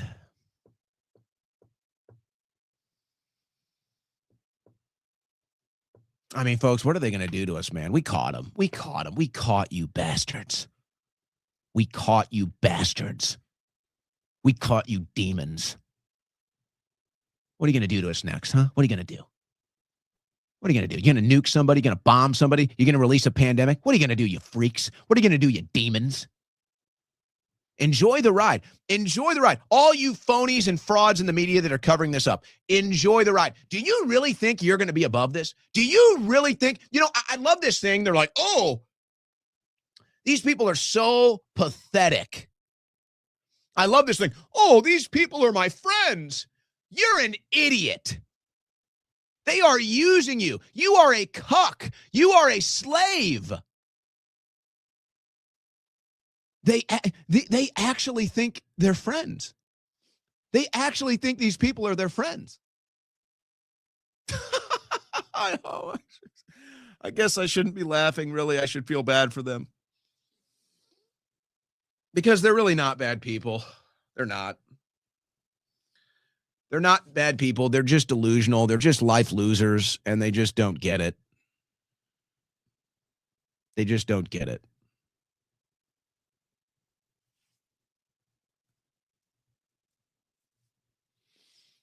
I'm sorry, guys. Those two emails back to back just hit me. We did a pretty good job. We did a pretty good job. We didn't get emotional this week. We didn't rant this week. We just reported the facts. We just documented the facts. But it all kind of hit me today. It all kind of hit me today. Those emails back to back just kind of hit me. It was just a wallop today. I guess it was it's eventually going to happen. Man. But you know what? We are exposing the evil, and the night is darkest before the dawn.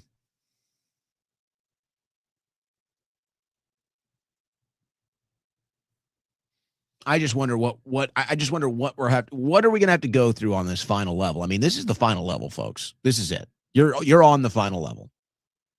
Politically, geopolitically, spiritually, this is the final level. We are dealing with the total demons. We are dealing with the most evil demonic forces on the planet right now. That's where we're at. We are at the final level.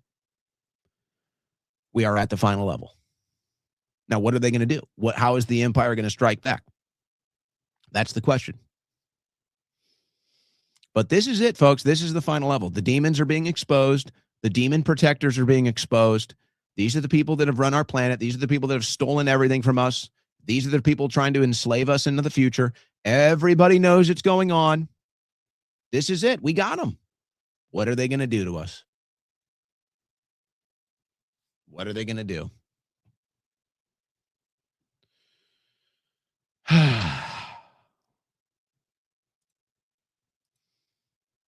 As if it's not enough.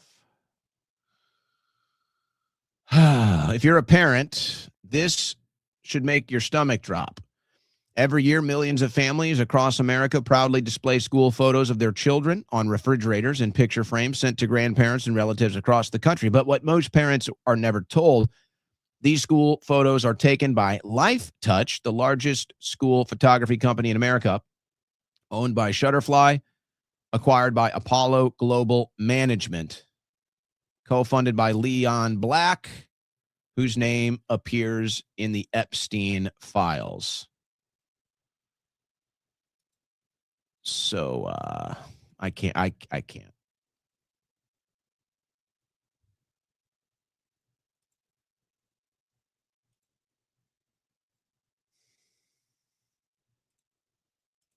All right.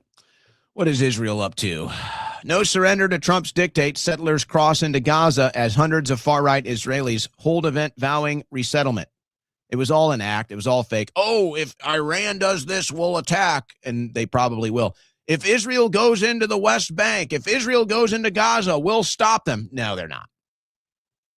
It's literally happening right now. In fact, Israelis are going into Gaza right now. There's literally pilgrimages happening. There's videos of it. They're going into the West Bank and they're going into Gaza right now, and they're claiming the land. Right now, it's happening. And any structures that are left, they're destroying and putting new construction on. So, yeah, there's no peace deal. There never was. Israel bombs school and kills child in latest Gaza truce breach. While the Rafah crossing opened Monday this week, foreign journalists and aid trucks still have not been allowed through as Israel continues to violate the truce. It was always fake. It was always fake. They bombed this school in northern Gaza. They also bombed a school, the Kuwait girls' school. They just bombed that.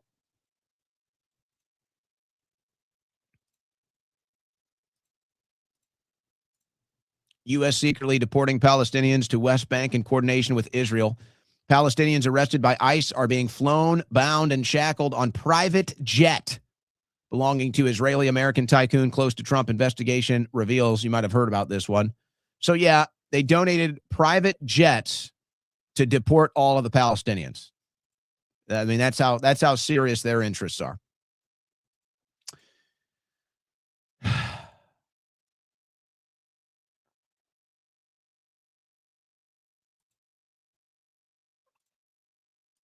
Now, Scott Bessent, here's another thing he said. It's so funny when we were covering the situation in Iran, how everybody in the media just lies to you. It's the same people, by the way. We said, that Iran, this whole revolution is being run by intelligence agencies and Israel and America. Oh, you're just a conspiracy theorist. You're just a Jew hater, anti-Semite. No, this is what Israel said. Israel said Mossad is on the ground. And now here's Scott Bessent saying that it was America that is causing the insurgents. Scott Bessent gets a lot of flack, the Soros connections, the adopting a baby boy thing, whatever. I still say Scott Bessent, he's competent and he tells it like it is. Take your issues with Scott. It's perfectly fair. I don't have to defend him. I won't. But he does tell it like it is. Here he is telling it like it is. The Treasury, and what we have done is created a dollar shortage in the country. At a speech at the Economic Club of New York in March, I outlined the strategy. It came to a swift and I would say grand culmination in December when one of the largest banks in Iran went under. There was a run on the bank. The central bank had to print money. The Iranian currency went into free fall. Inflation exploded. And hence, we have seen the Iranian people out on the street. We will continue monitoring all the partners, all the Iranian partners. The good news, Senator, is that we have seen, and we can see it with our fencing, the Treasury, and what we have done. It's really funny watching these bums and these hacks and these cucks in the media that do no research. It's like, hey, Israel is on the ground for the Iranian Revolution. Shut up, conspiracy theorists. No, they said that. I'm reporting the news. Hey, America is involved in regime change in Iran right now. Shut up, conspiracy theorist, MAGA. No, that's what they said. It's like, here. Israel says Mossad is running the revolution, but I say it, I'm a conspiracy theorist. Here's Scott Bessent saying, hey, we're running a financial collapse in Iran right now to spur this revolution. Shut up.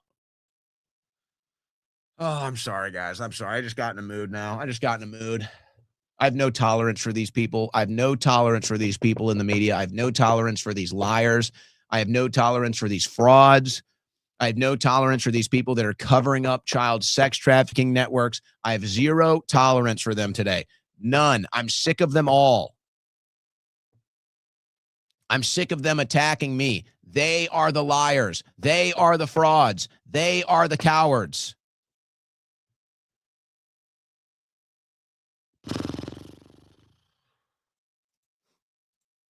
Have you had enough? Oh, have you had enough, guys? Here you go. Buckle up, guys. Las Vegas Biolab. Answering some of the biggest questions still looming. Get ready, guys. Get ready.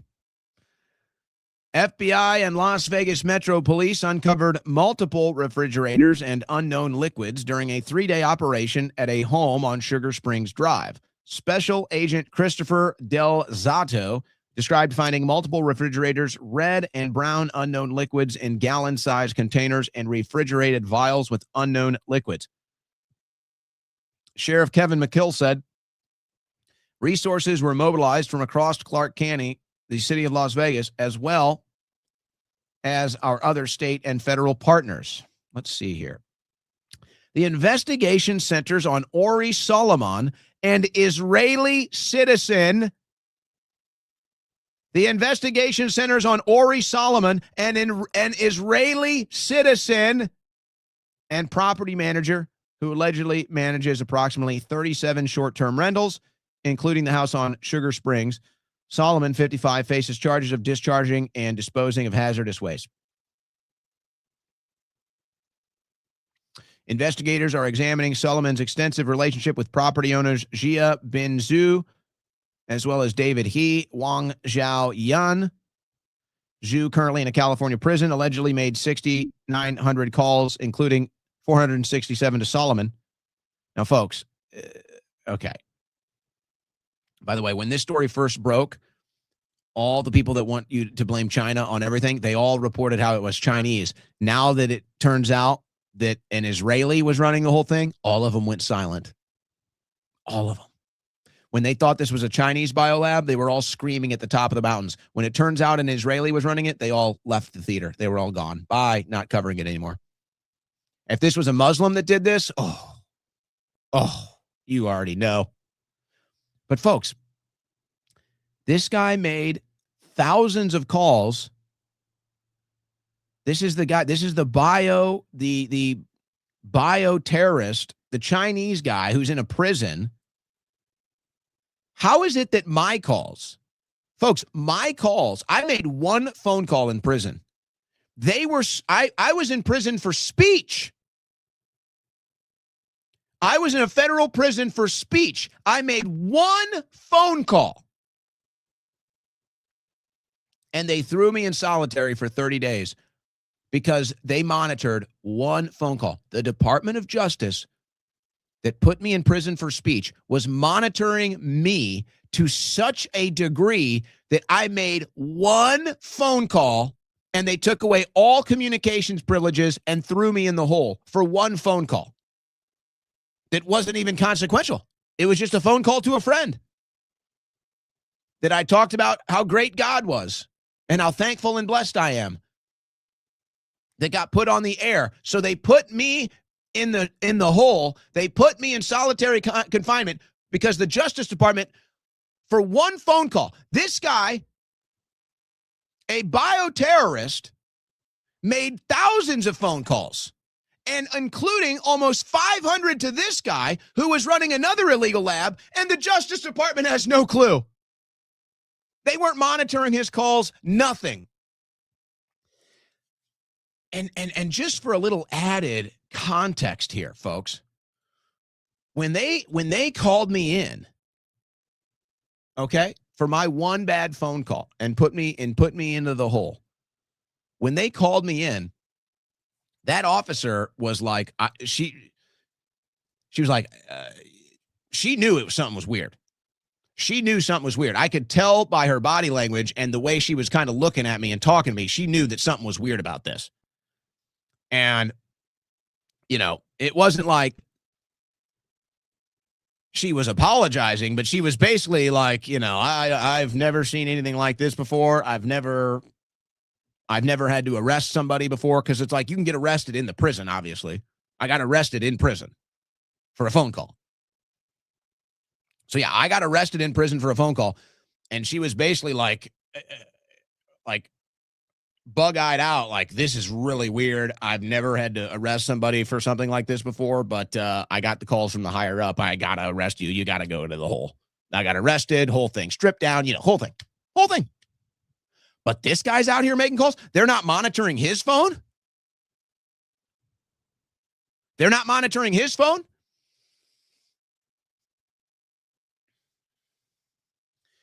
And then when I finally got out,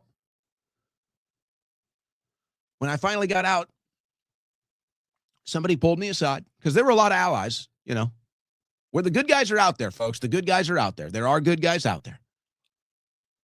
So somebody pulled me aside, you know, hey, Schroyer, you know, pulls me aside, says, hey, listen,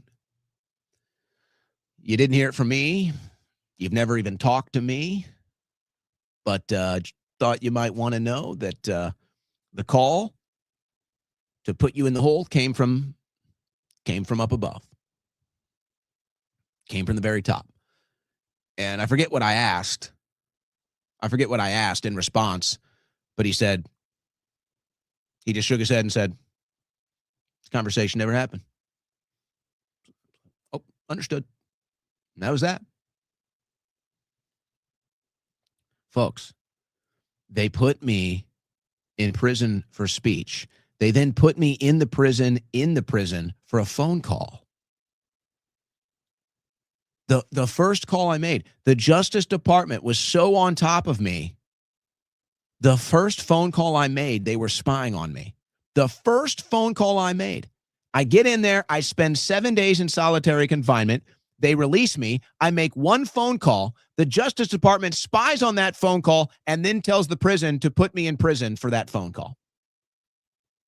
But this guy running illegal biolabs with deadly materials, he's making thousands of phone calls and they don't even monitor a single one of them?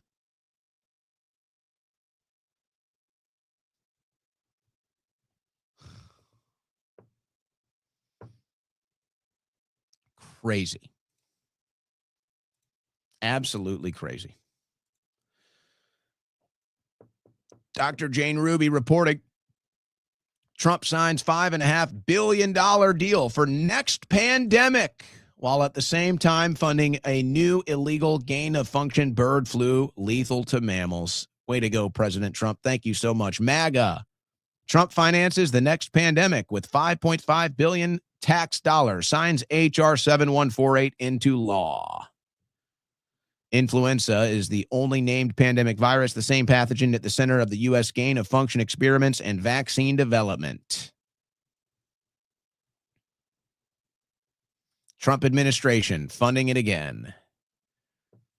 H.R. 7148, Consolidated Appropriations Act. So that was in the big bill they just signed. So it's funding abortion, it's funding pandemics, it's funding gain of function, it's funding illegal immigration, it's funding refugee welfare. That's MAGA. That's MAGA now, guys. That's your MAGA. Covering up child sex trafficking and funding the next pandemic. Way to go, guys. How do you guys feel? Hope I'm wrong. I've been right about everything else. Hope I'm wrong about that. Hope it's all a big bait and switch. Now, what did I tell you about the midterms? I told you eventually the Democrats were going to own the platform of anti-Israel. We've shown you all the signs throughout the course of this show for months now. Here's your latest. Alexandra Ocasio-Cortez, I hope Dems begin to see that moderate or progressive AIPAC is not our friend. So I'm telling you, they are going to be running on the anti-Israel platform. They may kind of start it with the anti-AIPAC platform, but it's going to go there. It'll go there. I want to hit this Savannah Guthrie thing real quick. Now, you may remember yesterday, we briefly mentioned this. And I said, I'm suspicious of the whole thing. Now, there's a new angle today. There's a new angle today.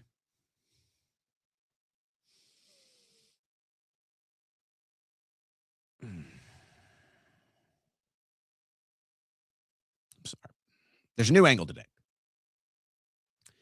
I want to add something I forgot to say yesterday. So they're running the Savannah Guthrie story 24/7 on mainstream news. They're not covering the Epstein files at all. Zero Epstein files coverage, all Savannah Guthrie coverage, which is obviously suspicious. So I pointed that out. I forgot to mention the fact that they also have their digital influence campaigns running this story. So all the same digital influence campaigns, they also are having them run the Savannah Guthrie story, not the Epstein story. So then somebody noticed this from Savannah's video presentation that they aired all over the media. Somebody noticed this. Watch this. This is Savannah Guthrie on the left. This is Silence of the Lambs on the right. Watch this. She is full of kindness and knowledge. Talk to her and you'll see. Catherine is very gentle and kind. Talk to her and you'll see. She is full of kindness and knowledge. Talk to her and you'll see. Catherine is very gentle and kind. Talk to her and you'll see. Now, my angle was distraction. And you always, you want to be careful with this stuff because this is people's personal lives and you don't want to get it wrong. You don't want to get this stuff wrong because this is, very sad, serious stuff. But sometimes you go with your gut and you say, this is a distraction. Whether it's real or not, it's a distraction. But then there was a new angle today. Now people are saying maybe this is punishment for this. Savannah Guthrie did a sit-down interview. She was one of the first major network interviews with all of the Epstein survivors. So now people are saying maybe this is happening to Savannah Guthrie as punishment for exposing the Epstein network and platforming Epstein's victims. The timing of it says it's, there's something going on. The timing of it and the fact that they're only covering this and not the Epstein files, you have to recognize there's something happening here. And if you recall, it was Kate Spade. After Kate Spade killed herself, her husband had to go out in a rat mask and walk around in public in a rat mask. And everybody was like, oh, this is a humiliation ritual. They ratted, or they tried to rat. She got killed. And so now they're wearing a rat mask to let everybody know, hey, if you rat, you're dead. That was the conspiracy theory. Now, the whole thing felt very contrived. The timing of it, they're not covering Epstein, but they're all covering this. Now, here's what's interesting. This was the one thing to me that was like, okay, this is kind of, where is there something for us to say that's significant? Okay, they choose to cover the Guthrie story and not the Epstein story. Who turned off? And this is where it's like, this is where the evidence to me is like something fishy is going on. Who turned off her security cameras? And apparently, I guess she had a pacemaker app or something on her phone that keeps track of her. Somebody turned off her security cameras and her pacemaker app right before she got kidnapped. Now, that's a pretty sophisticated thing. So obviously, there's only two conclusions you reach. One is it was turned off by her to run some stunt like this and distract from the Epstein files. I'm not telling you that's what I believe. I'm just telling you the two logical conclusions if you're following this. So either she turned them off herself to remove any evidence about what was really going on, or somebody that has the hacking skills and the technological skills turned it off before they kidnapped her. Now, folks, that is a serious kidnapping. If somebody is able to shut off your pacemaker app, whatever it is, I don't know, this app that tracks you, if somebody's able to shut off the app that tracks you and all of your security cameras in your house, that's a pretty serious kidnapping. That's high-level kidnapping. That's like intelligence agency kidnapping. Or you turned it off yourself to do something else.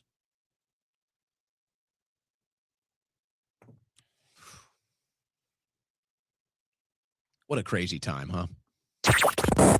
You're listening to the Owen Report on the Win Network. It's been a pretty dark show today, guys. It's been a pretty dark show today. So you know what I need? I need some double dark chocolate coffee from blackoutcoffee.com. That's what I need. That's the only thing I can do on a dark show like today. Blackoutcoffee.com/Owen. I need some dark chocolate coffee. On a dark show like this, I need my dark chocolate coffee. That's what I need. Folks, this is the double dark chocolate flavored coffee pods right here that you can get from blackoutcoffee.com/Owen. By the way, if you go here on their coffee tab, they've got so many different flavors. They got 35 different flavors in the single serve pods. Some of them, I believe, are sold out right now. Let's check it out. Yeah, a few of them are sold out. Most are still in stock. All kinds of different flavors. Toasted coconut, cookie doodle, midnight cherry truffle, banana foster. So much more. Coconut, caramel, mocha, or my favorite, the double dark chocolate. Those are their single serve pods. They've also got their bags for you to brew at home. Ground or whole bean, whatever you're into. Dark roast, light roast, medium roast. It's all there. And of course, you know, I got to tell you about their premium instant coffee. Big volume sale happening right now. 15% off 1 box, 20% off 2 boxes, 25% off 3 boxes, 30% off 4 boxes. The premium instant coffee, blackoutcoffee.com/Owen. The best instant coffee, that's not even close. Nobody's even in the same world as Blackout Coffee's premium instant coffee. But you know it's our favorite coffee. You know it's the best coffee in our bucks. You know it's the official coffee of the Owen Report. And if you haven't tried it yet, we got a pitch for you. 20% off your first order. 20% off your first order right now at blackoutcoffee.com/Owen. All you got to do is use promo code Owen. So if you haven't tried it yet, if we haven't convinced you yet, there you go. How about a coupon code for you? 20% off your first order with coupon code Owen at blackoutcoffee.com/Owen.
It's your favorite podcaster's favorite podcast, The Owen Report with Owen Schroyer.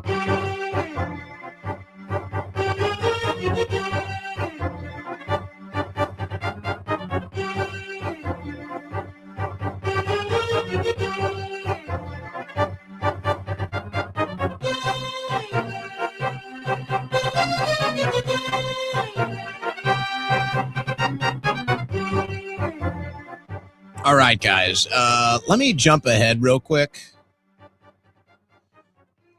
because we got an exclusive update here that we may try to may try to get an exclusive here on the show today. You may have seen. Let me try to find it. You may have seen this. Jake Lang, I'm sure most of you are familiar with him by now. Jake Lang was at the Capitol in Minnesota, where he seems to have a pattern of finding himself trouble up there. He posted this video yesterday. Check it out. President Trump, we support you. We support ICE. Our country was made for Americans, not for Somalis.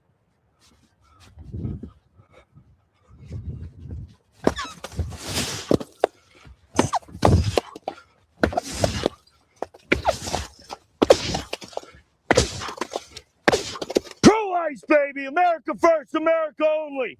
We'll see you here, February 7th, Saturday, 12 noon, outside the Minnesota State Capitol. President Trump, we support you. We support ICE. Our country was made for Americans, not for Somalis. I actually like this, guys. I like this one. Almost ate it on that. Spartan kick. Pro-ICE, baby! America first, America only! We'll see you here, February 7th, Saturday, 12 noon, outside the Minnesota State Capitol. All right. Now, I actually liked that one. Now, Jake and I had our issues in the past. We squashed the beef. But he reaches out. He wants me to promote his stuff. And I'm always just like, look, dude, I'm not going to be, he got stabbed once. It's just like, dude, I'm not going to be against you, but I'm not going to promote this stuff that is going to put you in more trouble. I'm not going to do that. We had our issues. We squashed our beef. We can be cool, whatever. I don't have to support what you do. I don't have to dislike what you do, but I don't want to be a part of adding to your trouble or the next event that's going to get you in trouble or stabbed or something. So I just kind of say, hey, we're good, whatever, do your thing. But I'm not going to be a part of promoting it and getting you hurt again. I kind of think that's funny. So that's a, they put that out in front of the Capitol, prosecute ICE. And it's obviously an ICE sculpture, right? I mean, that's an ICE sculpture. So he goes and kicks it down. Spartan kicks it. And I kind of enjoy that. I got to be honest. I thought that's fair. I said, you know what? That's fair to me. I wouldn't do it at this point in my life, but okay. Yeah, you make your own decisions. Well, he got arrested, spent last night in jail. He just got out. Apparently, they're charging him with felony destruction of property, and they're asking $6,000 of a fine, and he just got out. So he just texted me. And he said he just got out, and if I wanted to first interview, I could have it. So, okay, you know what? I'll take that offer. So we'll see what happens. He just got out. I'm sure he's talking to lawyers or something right now. But we'll see. So I wanted to play that because maybe we'll bring him on to get the latest. But that was the report. I guess somebody from a friend of his or something got the information. They want him on a felony charge, destruction of property, and then a $6,000 fine. So I want to see what he has to say getting out of prison.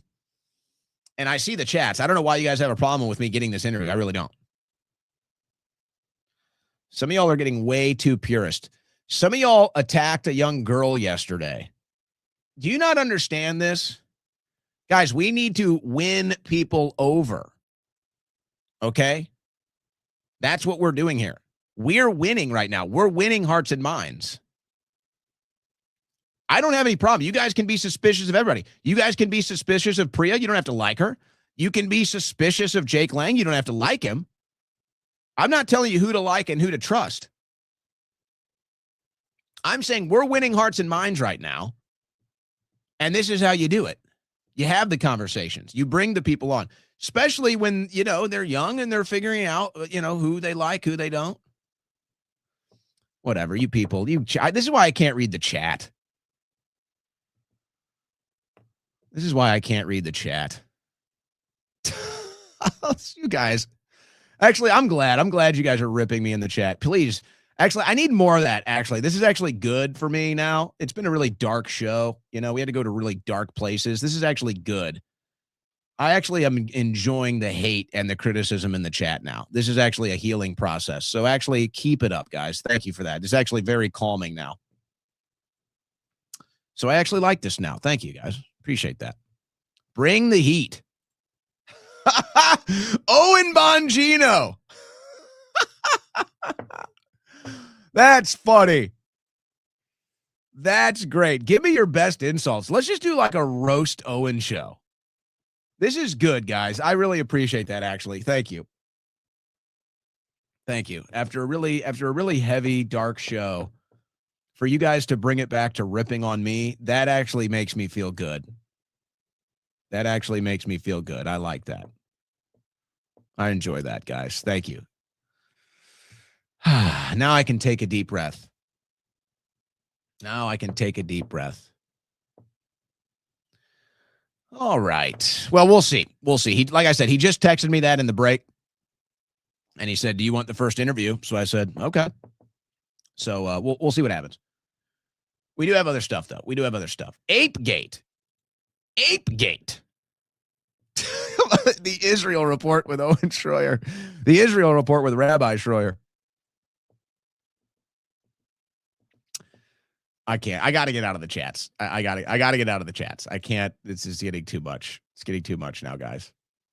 Apegate. Tim Scott comes out. He's protesting Apegate, praying it was fake because it's the most racist thing I've seen out of this White House. The president should remove it. Well, the president did remove it. What a joke. I wish he didn't remove it. I wish he didn't remove it.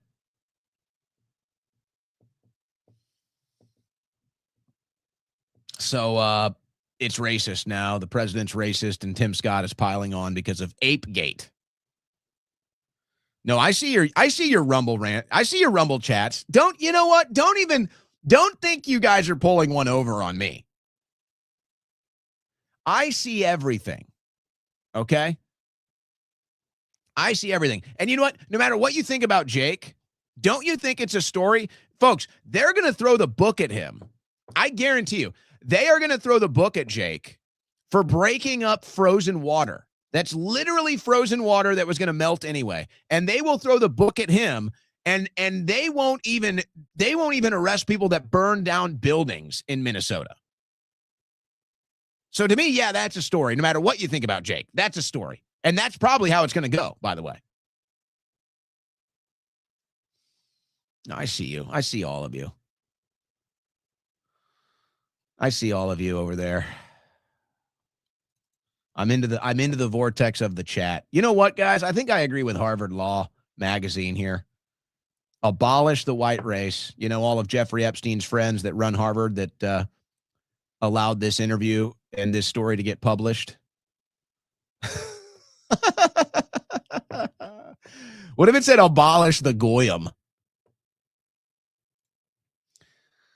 What if it said abolish the goyim? What a crazy time, huh? Can't we all just get along? ELE. ELE, guys. ELE. Everybody love everybody. Hey, Jake Shields has a good idea. I like this. Do I have any followers in New Mexico that played Powerball in 2008? Obviously, you won't have records, but would need to testify under oath. I have an attorney ready to sue the state of Mexico for fraud. They stole your money and gave it to Jeffrey Epstein to traffic children. So you may recall it came out in the files that somehow Zorro Ranch won the lottery in New Mexico. So I think that's a good idea to sue the state for fraud because that looks like a rigged deal, I would say. So if you're in New Mexico, and if you're in New Mexico and you think that you played the lottery in 2008, give Jake Shields a shout out. Give Jake Shields a shout out. All right.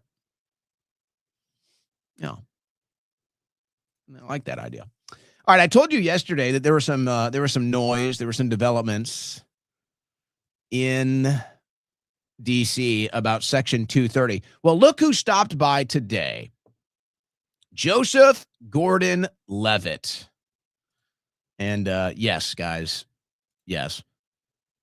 Joseph Gordon-Levitt. And he's here to talk about why we need censorship on the internet. I understand what Section 230 did to bring about the birth of the internet. That was 30 years ago. And I also understand how the internet has changed since then. Because back then, message boards and other websites with user-generated content, they really were more like telephone carriers. They were neutral platforms. But that's not how things work anymore. Today, the internet is dominated by a small handful of these gigantic businesses that are not at all neutral, but instead algorithmically amplify whatever gets the most attention and maximizes ad revenue. And we know what happens when we let these engagement optimization algorithms be the lens that we see the world through. We get a mental health crisis, especially amongst young people. We get a rise in extremism and a rise in conspiracy theories. And then, of course, we get these echo chambers. These algorithms, they amplify the demonization of the other side so badly that we can't even have a civil conversation. It seems like we can't agree on anything. And yet, one of the only things that the American public seems to agree broadly on right now, left, right, and center, Republicans, Democrats, independents, we all agree. No, he's not going to go there, is he? That we don't trust these big tech businesses, and we don't like the influence they're having on our lives and the lives of our kids. Interesting. Well, if we want to do something about that, the right first step is to sunset Section 230. Oh, you want the government to be our daddy.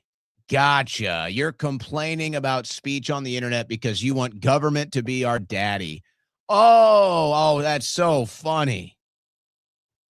That is so funny. Oh, yeah. So when all the tech companies were censoring on behalf of the Democrats and the progressives, you guys said nothing. Now you want the tech companies to censor on behalf of a foreign country, and now you're raising all the noise. Yes. Yes. And you want government to play daddy now because everyone agrees we don't like big tech involved. Right. That's, oh, you guys, yes, you guys are fighting against big tech. Oh, yeah. They bring out the Hollywood actor to tell you they're fighting against big tech. Please, we all know what they're doing. We all know. And it ties right into Dan Bongino's show yesterday. It sure does. It's getting comical. Listen to this from Block Gino. Finally, there's a third class of people. The third class of people after October 7th went crazy. Ladies and gentlemen, I don't know how many times I have to tell you this. I stand fully, completely, and strongly against anti-Semitic bullshit. Yeah, we know. We saw the clip where you said your number one concern is defense of Israel. We know that you love Israel more than America. We saw the clip. We know. I don't know how many times I got to tell you this. It's amazing how many people think it's like the current thing to say like they hate the Jews or something. Really? You believe that? So this is part of the blurring of the lines that I talked about earlier, where if you discuss foreign policy or you criticize Netanyahu or you're critical of the Israeli government or the Israeli military actions, that somehow that's just anti-Semitism and BS. That's the blurring of the line so that you can't even have a real foreign policy discussion. You can't really have a geopolitical discussion. There's no nuance. There's no difference. It's just, oh, no. If you say that, you're anti-Semitic. Now, Dan Bongino, quite frankly, is probably too stupid to understand this. But this is the card he's playing. This is the role he's playing now. You realize where that's led throughout human history, absent the immorality of it? Now you may... Oh, now you're Nazis. Oh, now you're Nazis because you don't like the foreign policy. Now you're Nazis because you don't like Israel killing 100,000 people in 3 years. Now you're Nazis. Gotcha. Say, oh, gosh, Dan, I can't believe that that's actually happening. Really? I promise you, go look at the Twitter. The botting that does happen, and again, it's not all botting. Oh, now it's bots. See, this is the big moment. And notice how he just caught himself. So maybe there is a little intelligence there. Notice how he just caught himself. So first he's saying, oh, it's this giant class of anti-Semites and haters and losers out there. Oh, and it's so overwhelming, but they're all bots. But he catches himself. It's like, oh, wait. I just said that they're people, but now I'm saying they're bots. Oh, crap. Oh, see how he caught himself? Did you see that? Watch this. He catches himself. So he just goes on a 30-second rant about how all these people in his comments, because folks, you go look at his comments, you go look at the replies on X, you go look at the live feed on Rumble. It's a lot of, they're not too happy with Dan right now. He's blocking everybody on X. They're muting everybody in the Rumble chat. Okay. So he just caught himself. So first he says there's this entire group of people, but then he's going to try to say they're bots. So you can't have both. Either they're real people with real opinions that you disagree with, or they're bots. So notice how he catches himself right there. Believe that that's actually happening. Really? I promise you, go look at the Twitter. The botting that does happen. And So wait, is it real people with opinions or is it bots? See how he caught himself? So see, folks, they're in total denial. They're in total denial of the reality. It's not anti-Semitism. It's a disagreement on foreign policy, and it's people being critical of Netanyahu or the IDF. Now, are there anti-Semites? Sure. There's anti-Semites. There's anti-white bigots. There's anti-black bigots. There's all kinds of different racism and all kinds of different weird corners and fringe opinions. That's not what this is. So Dan Bongino just caught himself. So he wants to think that this isn't real. He wants to think that all the hate coming his way, he wants to think that all the disagreement on foreign policy and geopolitics, he wants to think that this true organic movement of American people against Israel, he wants to say it's not real, it's all bots. But then if it's all bots, then who is he attacking? Then who is he talking to? Who is he spending now the vast majority of his show ranting at, yelling at, lecturing, and scolding if it's all bots? So you see how he just caught himself? So he's in denial that this is a real organic movement of idea and thought and foreign policy and geopolitics. But then he wants to deny it and say, oh, no, it's all bots, even though he was just yelling at it. And so then he realizes, wait, if it's all bots, then who am I yelling at? Amazing. Again, it's not all botting. The botting that does. Oh, wait, actually, it's not all bots. Well, it is bots, but it's not bots, but it's real, but it's not. Block. Happen is very well organized. It is totally synthetic. No, it's not. It's organic. It's organic. It's very real. You are in total denial. It is all anti-Jewish nonsense. Read the comments. It's from like, I hate the Jews 101 and stuff. Just look at it. You can see it. It's so clearly fake. So show it. It's very simple. You could put it all on the screen. That's what we do here. Everything I talk about, I put on the screen. Whenever I respond to somebody that's attacking me, I show what they attack me on. I show their posts. I show their videos. Let's see the proof, Dan. Let's see what you're talking about, Dan. But it's an organized movement of people. And it's not a very large group of people. Oh, now it's not a large group of people. So at the beginning, it's a huge group of people. They're everywhere. He's blocking them all, and it's this big thing. But then they're bots, but then they're not bots. But it's a big movement of people. But now it's not a big movement of people. I mean, this is the flailing and flopping here. Who've learned to amplify social media to attack anyone in the administration or outside who doesn't go and attack the Jews. 100%. Look and just read the comments. Don't take my word for it. No, let's see it. What do you mean don't take your word for it? You're the host of the show. Come on, Dan. Let's see it. Who has Dan Bongino ever debated foreign policy with, by the way? Just go and look. Go look. You'll see it. It's everywhere. They all have the same goal. Yeah. To decouple from the Middle East and to stop letting Israel bleed us dry. And to stop letting Israel buy our government and buy our media and censor on Israel's behalf and vote in Congress on Israel's behalf. This is a real movement, Dan. This is a very real movement, and you know it's real. And that's why you're flipping and flopping and flailing around on your show. Oh, it's big. No, it's not big. Oh, it's bots. No, it's not bots. But if it is bots, then who am I yelling at? But if it's not big and it's small, then why do I care? Oh. The flipping and flopping from Block Gino. This is the Bongino show now. It is to dismantle this movement, take it apart from the inside. What movement? That's the point. The whole movement is about Israel now. That's the entire point, Dan, which proves you're not paying attention. You're not listening. You're just blocking and muting everybody because you're too intellectually weak to actually face it. Now, okay, I've had enough of this. Let me just say this, though. Let me just say this. I think there's something wrong with Dan. And I don't mean that. I don't mean this in a derogatory way. I want to be clear. Folks, I watched the Dan Bongino show for years. This is a different person. And I'm not saying there's no conspiracy theory. He's a clone or something like that. That's not what I mean. I mean that this is a different guy. He has a totally different aura. He has. And look, maybe he just stopped exercising or something, but he doesn't have the same health status. He doesn't look the same health that he had before. And there could be legitimate reasons for that. Could be legitimate reasons for that. Could be, he's had talks about he's had cancer in the past. I know he's had vaccine injuries. Maybe he just was working at the FBI and didn't have time to lift any weights or exercise anymore. I don't know. Maybe he didn't eat healthy anymore. Maybe he's going through something in his personal life. I think we've seen some indicators of that. So this is aside from going after Bongino, whatever. I mean this with all sincerity, as somebody that listened to Bongino for years. He doesn't look like himself. He doesn't sound like himself. He's not presenting himself on air. I've never seen him like this before.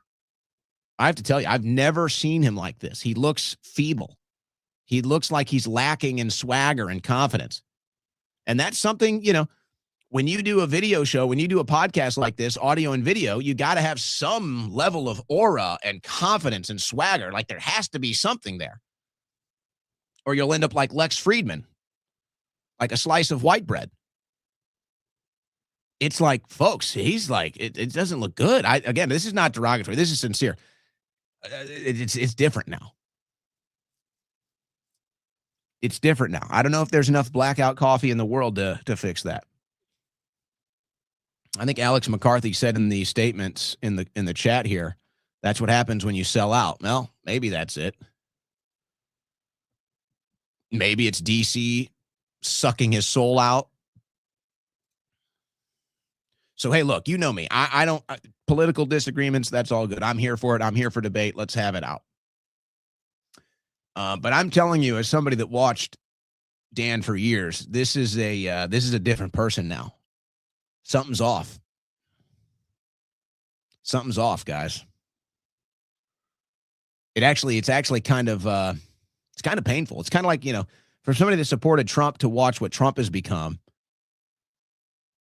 Somebody that supported Bongino to see what Bongino has become. It does actually kind of suck, to be honest. It kind of hurts a little bit. Now, I could be selfish. I could be selfish and say, okay, Bongino losing audience. Well, that's good for the Owen report, but I don't look at it like that. Trump going sideways, that's good for the Owen report because now all the Trump cultists that are just going to say everything he does is good, they're going to lose their audience. They'll find the Owen report. But I don't look at it like that. No, I'm worried, honestly. I'm worried about, strip it all away. Strip all the politics away. At a human level, honestly, I do worry about Trump. I do worry about Trump, and I do worry about Bongino. These are guys that look like something's been taken from them. These are guys that look like something has been taken from them. That looks like, they've been forced to walk around with a gun to their back now for a long time. So we can rant and we can rave and we can have the disagreements and the disputes and, we can do the political stuff. That's what we do. Somebody says same with Cash in the chats. I haven't noticed that as much, but maybe a little bit.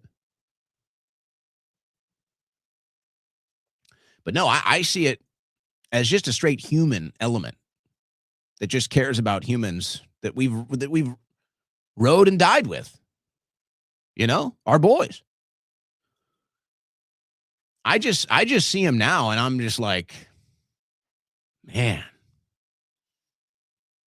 whatever happened, whoever did this to you, whatever this new thing is with you, man, it's taken something from you. And you can really see it with Dan. It's taken something from him. So again, this is strip the politics away, just get to the human element. I don't mean this derogatory. I mean it sincerely. Something, Dan looks like he's in agony, to be honest. He looks in pain. Sometimes you see it in Trump too. The fight is gone. The soul is just, No, I don't mean this in a derogatory fashion. I sincerely mean that. I do. So, yeah. I think others see it, though. I think others see it. How's that Trump signs order to dismantle Department of Education? Oh, yeah. Good stuff. Oh, wait. No. Trump. I'm pleased to announce that the Department of Education is officially issuing its new guidance to protect the right to prayer in our public schools. Oh, so we're not dismantling the Department of Education. Got it. Okay. Promises made, promises broken. Democrats are coming for your ammo. H.R. 7166 has been introduced, which would completely eliminate online ammo sales. They want to turn the entire country into New York. Unbelievable, this un-American communist bullshit. From this dirty Democrat, Bonnie Watson-Coleman, this dirty, corrupt commie that want to take your Second Amendment rights. They want to take your freedoms away from you. Where's the noise on this? Where's the noise on these dirty commies? Where's the noise on these dirty gun grabbers? Sick of this. Where's Dan Bongino? Oh, I'm going to talk to the bots that aren't bots. I'm going to talk to the small group of people that's actually a big group of people. I'm going to talk to them because I have a disagreement with them on Israel and foreign policy. Did Dan cover the gun grabbers today? Did Dan cover the Democrats trying to make it illegal for you to buy ammo online today? Did he have anything to say about that? By the way, how's Dexter Taylor doing? Shout out to Dexter Taylor. Sitting in New York right now because of the gun grabbers. Sitting in a New York jail right now because of the dirty, rotten Democrat gun grabbers. An innocent man, Dexter Taylor, sitting in jail because of dirty, crooked Democrat communists.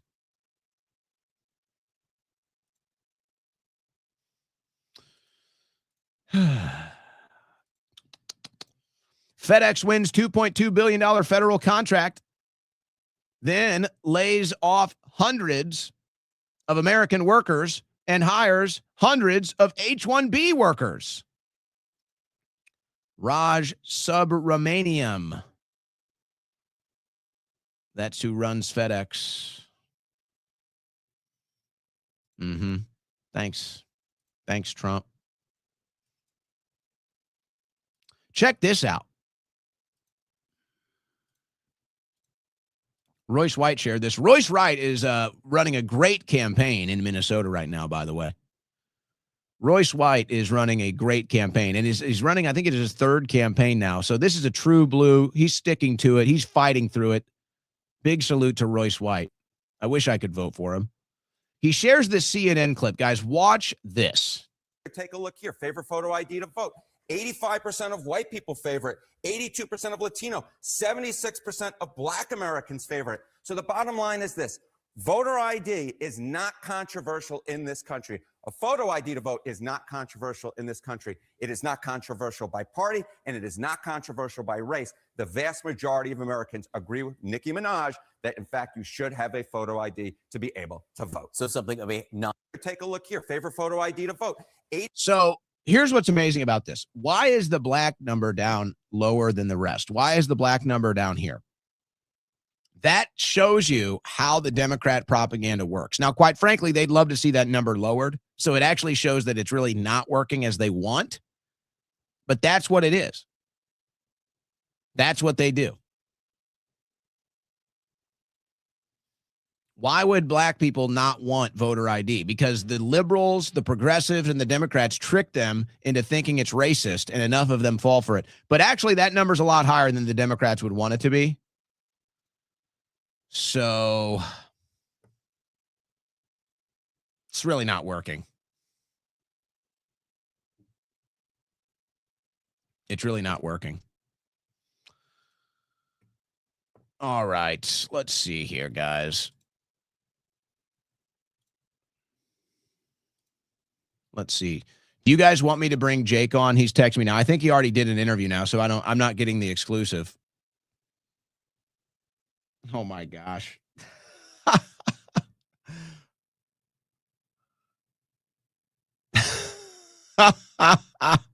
I'm sorry. Oh, that's hilarious.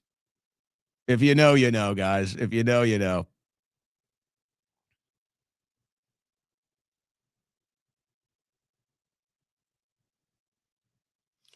I don't know.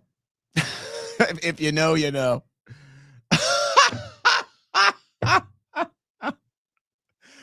Guys, this is hilarious. All right. Well, all right, we'll do it.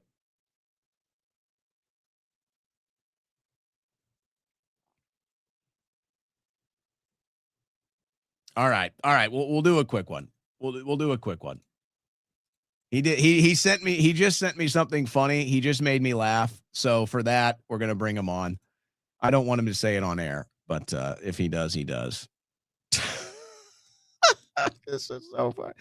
It's been a wild ride. It's been a wild ride today, guys. All right. It's been a wild ride today. It's been a wild Friday, okay? And I'm hoping, now I want more insults, actually. And I saw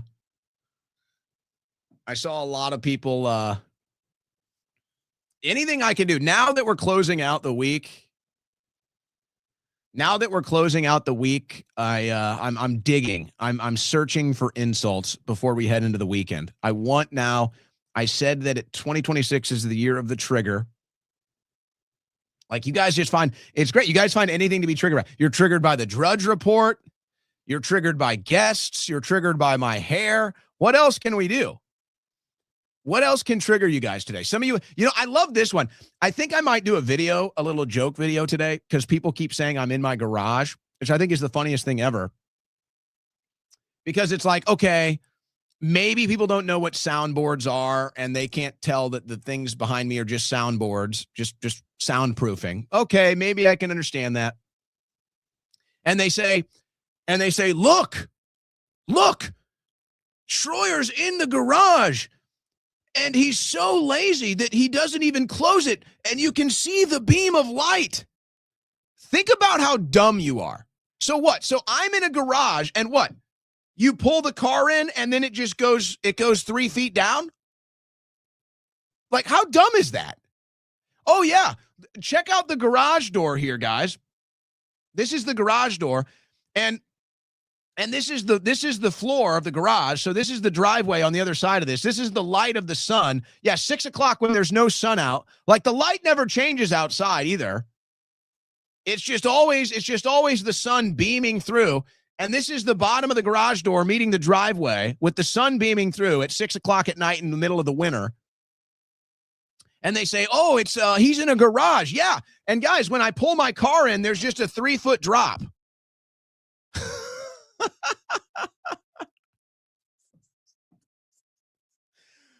Oh, man. I mean, that's funny. No, it's I forget the name of these lights. It's just a light is all it is. Because I like gold. I like gold. That's what it is. It's just a gold light. No, I'm in a garage, guys.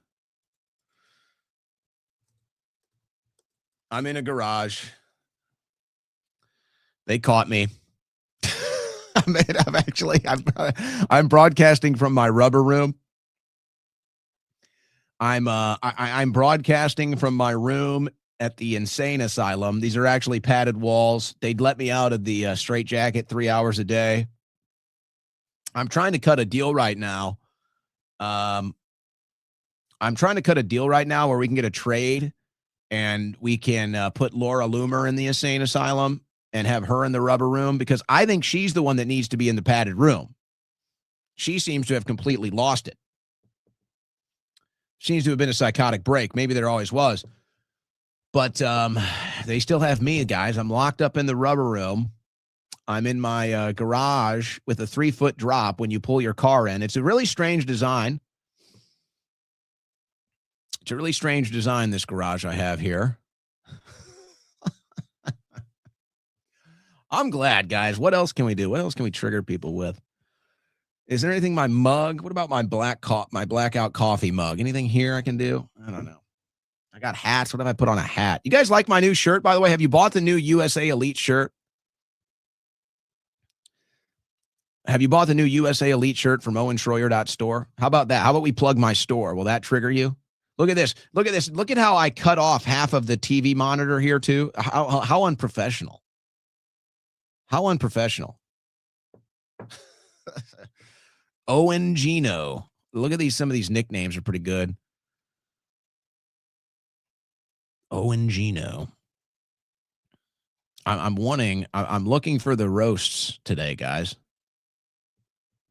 I needed that. I needed that on a dark broadcast.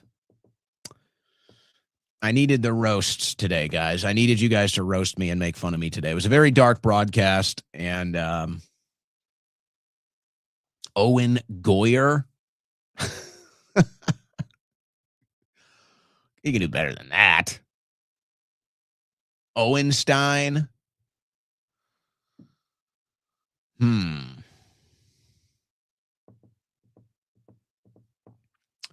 You guys can do better than that. All right, I'm giving Jake 2 more minutes, or I'm gonna have to move on.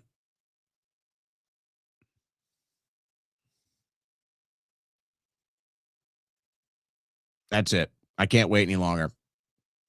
He said he would give me the exclusive, and then he went somewhere else first. And I'm being a nice guy because I think he's going to get railroaded. And no matter what I think or anything or whatever, he's going to get railroaded, I think. And I don't think he should for breaking some ice, some frozen water. But he did say he would give me the exclusive and didn't. Now, I don't know. I'm being kind of nice, guys. Playing nicey. I am nice, though. I'm probably too nice. All right, we'll hit some super chats. Dust Vault, when all else fails, blame Russia. Seems to be the case, doesn't it? I'm going to redact when we're filing taxes this year, guys. We're going to redact everything and then blame it on Russia. Seems fair. James Fishback gets better every day. I agree. He really has been a fun campaign to follow. I really agree. Let Fishback cook. Non-kosher, of course. Yeah, some kosher. Jeffrey Epstein is tied to Israel. Yeah, it couldn't be more obvious. That's why it's Russia. EW. Make the courtesy flush great again. Happy Friday, Mr. Schroyer. Do you have to do courtesy flushes? Is that an admission? All right. Jake Lang joins us now from a very badly lit vehicle. There's a light for you. All right, Jake. So tell us what happened. Did they take you to jail right afterwards, or did they come hunt you down? What happened after you smashed that ice? It was immediately put into custody, and they charged me with a felony because they're claiming that frozen water was worth $6,225, I believe. And I wanted to say this, first of all, to lighten up the whole entire scenario, because I only smashed a certain number of letters. Remember the whole Wheel of Fortune? Which one is worth more, the vowels or, I don't know. Can I buy a vowel? Is that possible? You make a compelling case that if they're going to make some sort of a monetary fee here, then you should say, well, now hold on. It should only be however many letters I smashed. If that's the route they're going to. The vowels are worth more, just like Wheel of Fortune. You might have to call whoever made these ice sculptures and ask them which letters was worth more.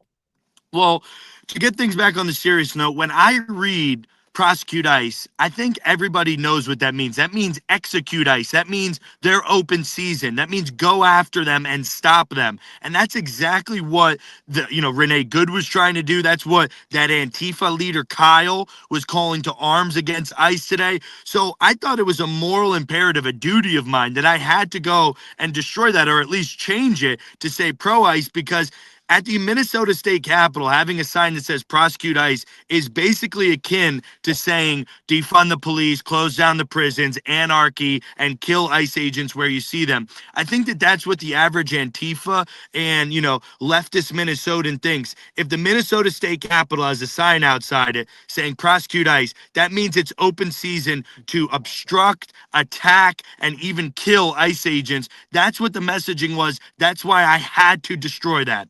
Well, I'm looking at closer, though. It also looks like the base is ice. So really, you only destroyed like 33% of the actual sculpture, maybe even less. So I agree with that. I don't think they can foot you with the full bill. But you know what? Look, let's be clear here. It was frozen water. They're going to try to obviously.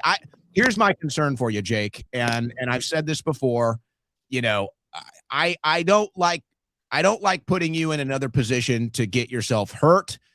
I don't like putting you in another position to land in jail again. You do whatever you want. You do you. This is Boston Tea Party stuff. This is civil disobedience. This is what patriots do in the face of evil. You can't just sit there and read a sign that says, some basically murder for law enforcement. I mean, that's what that dog whistle is. It's a dog whistle that says anarchy and murder law enforcement. And I love our nation enough to put myself in harm's way in order to restore, rule of law here. In Minnesota, it is literally lawless. And here's the other juxtaposition before we go any further. I was literally attempted murdered, lynched by an angry mob while the police watched.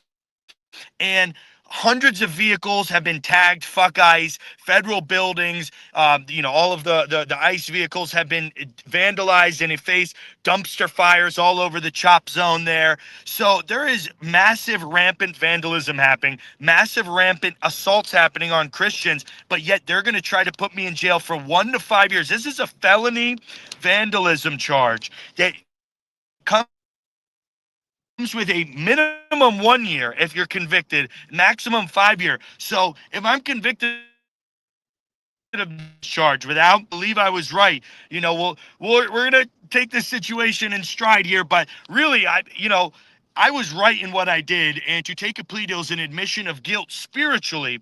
And basically, unless I take a plea deal, I'm going to prison for 1 year for knocking over a statue that was going to melt today. It is 38 degrees out today in Minnesota. So, this is a two-tier justice system, the weaponization of our justice system, where these people, and let's also make another massive, important comparison. Remember in Minnesota, in the Black Lives Matter racist riots of 2020, when they tore down the Christopher Columbus statue valued at $125,000, and all of those leftists who conspired to do that, by the way, and it's a conspiracy charge on top of it, only received a slap on the wrist with a little bit of community service. Yet I have 1 to 5 years in prison facing for knocking over some ice cubes here. We are living in a tyrannical justice system, and men need to stand up and get organized, because if I go to jail over this, there better be some brave patriots out there that are willing to do what our founding fathers would have done in this scenario. And we need to take our country back, for the Somalis and these illegal invaders outbreed us and outpopulate us all and change all of our, and look at that, wait, right behind my head there, what's that flag? That's the a fucking Somali flag. The new Minnesota Somali flag. Well, there's no doubt you're exposing the double standard here. And, we've talked about some of your prior protests, and maybe we've had to disagree. But with this, I supported this one. Now, unfortunately, I am afraid they're going to railroad you. I am scared of you. I am scared for you for that. I'm afraid they're going to railroad you. You can go out there as a leftist and burn buildings to the ground and deface property and attack law enforcement agents, and they don't do anything to you. But if Jake Lang goes out there and breaks up some ice cubes, they're going to try to throw the book at you. So you're definitely going to expose the double standard. If they choose this route, we'll see what they end up doing. I hope they don't, Jake. I really hope. I hope they don't. I hope not too, because, we don't want, this war over the weaponization of our justice system, right? We want the prosecutors to understand across the country, whether they're leftists and they were, brought on by, a DA or a county attorney that, has Democrat ties, or they're staunchly conservative. We need to stop going tit for tat and saying, we're going to imprison your political prisoners, and then, the other party comes into power and then they do it for that. We need to be fair across the board. If the guy, first of all, and this is another one who was a conservative, also in the Minnesota state capitol, he chopped off the head of the Baphomet. Don't you remember that? He was only charged with a petty misdemeanor because they valued a steel statue at less than $1,000.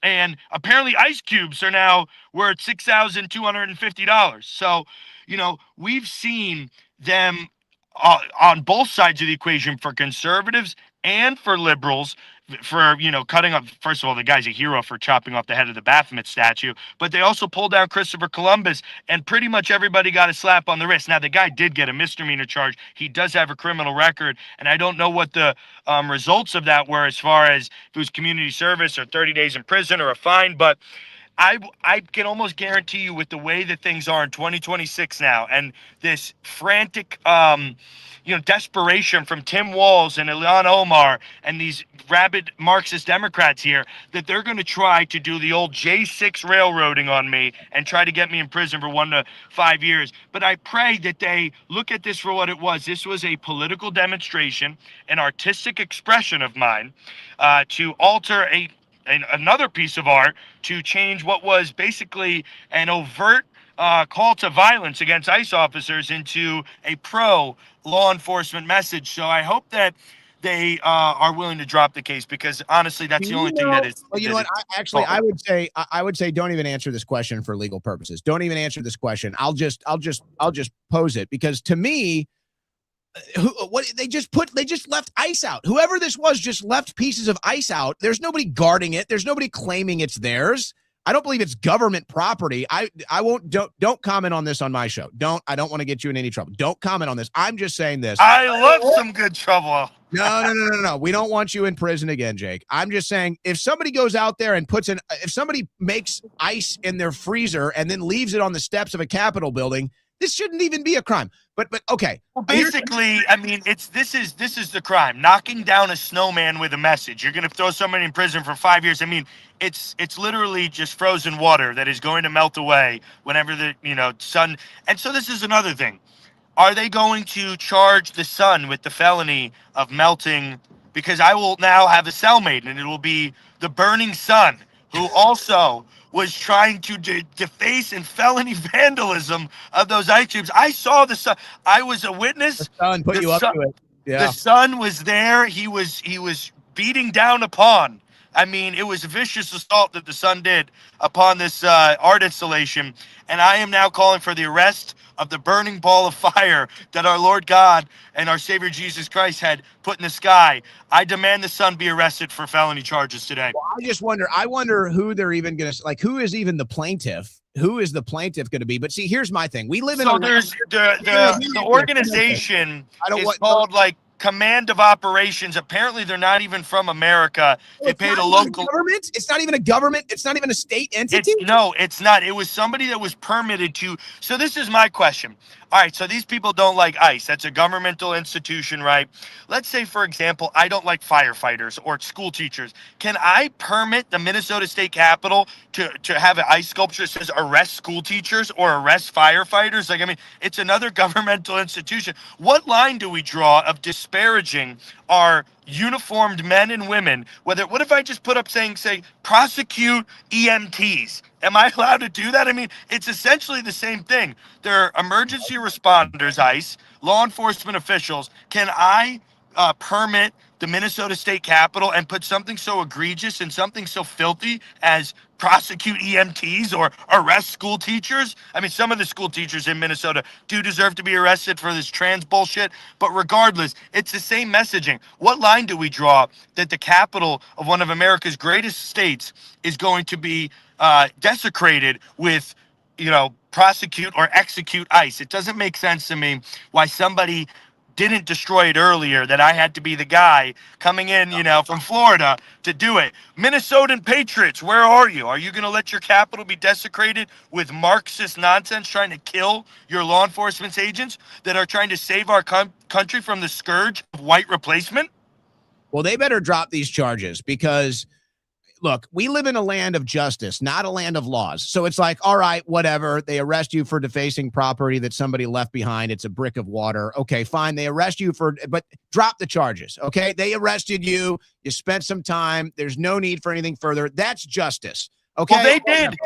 Owen, they tried to set my bail at $10,000, which is $4,000 more than the block of ice was worth. So it's like already you see, I mean, okay, I'll pay, I'm not going to pay the $6,000. I'm saying, why set the bail at $10,000 when the property was only worth $6,000 in? There's no property. It's water sitting on the Capitol steps. I know. If I go make a snowman and I leave the park and somebody comes and knocks my snowman down, I can't go say, hey, you destroyed my property. No, this is ridiculous. Here's another question. You know what this reeks of to me? The Hunter Biden modern art scam of just like hiding money in art. It seems to me that you could take a paintbrush, paint it on a piece of white canvas and say it's worth $200,000. Then you walk in the room, rip that painting in half, and now you owe me $200,000. This is not... Who is to say that frozen water is worth $6,000? This is the modern art scam where they're just able to valuation anything just to get felony charges on a patriot. It's bullshit. It's basically the Hunter Biden art scam is what we're living through. And now I'm going to go to prison for 5 years. Go back to the site, grab a piece of those ice shards, put it in a glass of whiskey, and enjoy the rest of your night, Jake. All right? Thank you. I appreciate that. Guys, two big announcements. One, I need your help with the legal funds, guys. I had to pay a lawyer already 10 G's. He's actually the lawyer that represents Shiloh Hendricks, the lady who dropped the hard R on the Somali that was really, really disparaging and trying to rob her child and herself. So Shiloh Hendricks' lawyer is representing me. God bless him. And we need some help to pay him because we're going to be fighting this to the bitter end, whatever, come what may. So please, guys, go to giftsendgo.com/Jake Lang Defense. I appreciate it. My family appreciate it. Who put up the money for me. God bless you. My beautiful fiance, Rachel, I have to give her the shout out. Thanks, sweetie, for digging into your coffers and setting your man free for that. We appreciate you, you patriot. And she's a J6er too. She's like a triple-hearted patriot. And you would all be blessed out there, men, to have a woman like that in your corner. But sorry, she's taken. Find your own. German, blonde, blue-eyed, perfect American. And second announcement. Whipple Building. Patriot Crusaders tomorrow, 12 o'clock.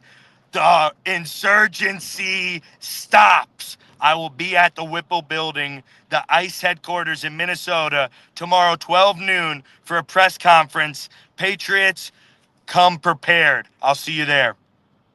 Stay safe. Stay smart. God bless you. Whew. What a Friday show. What a Friday show, guys. I mean, we have seen it all, and we haven't seen it all. We haven't even gotten to the super chats yet. We're going to go into bonus time here. Holy cow. All right. I'm going to have to go into bonus time. Guys. So, let's take a short break. I need some water. I'm going to go into the super chats. Bonus time on a Friday. We'll be right back. You're listening to the Owen Report on the Win Network.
Back to the show with your favorite talk show host, Tits McGee. All right.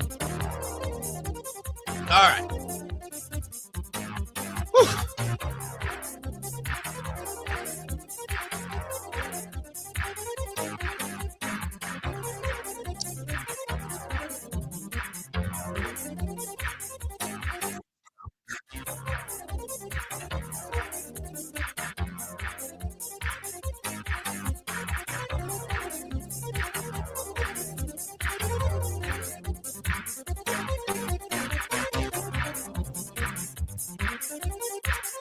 Okay.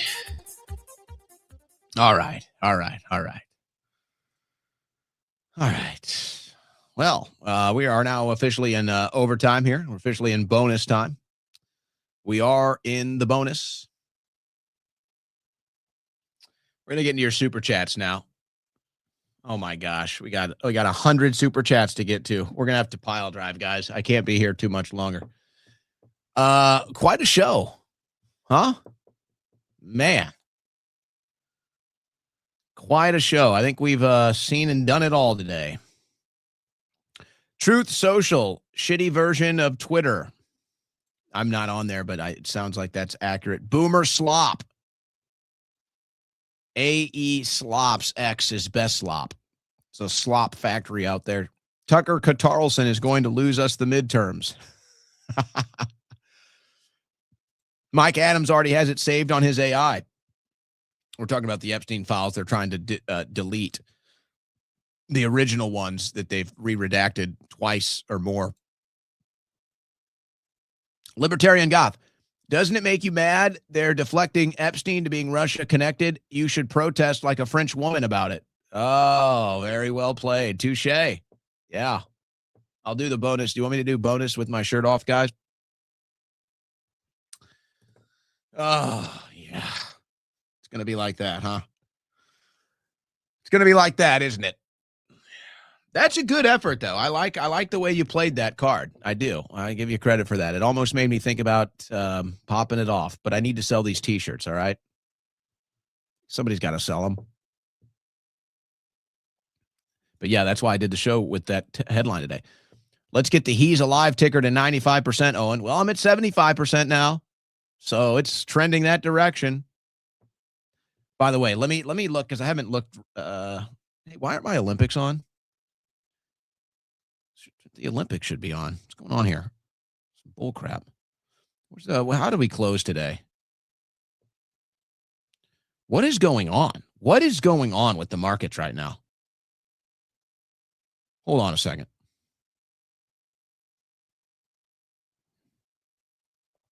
Guys, I'm telling you, man, it's like, should I feel bad?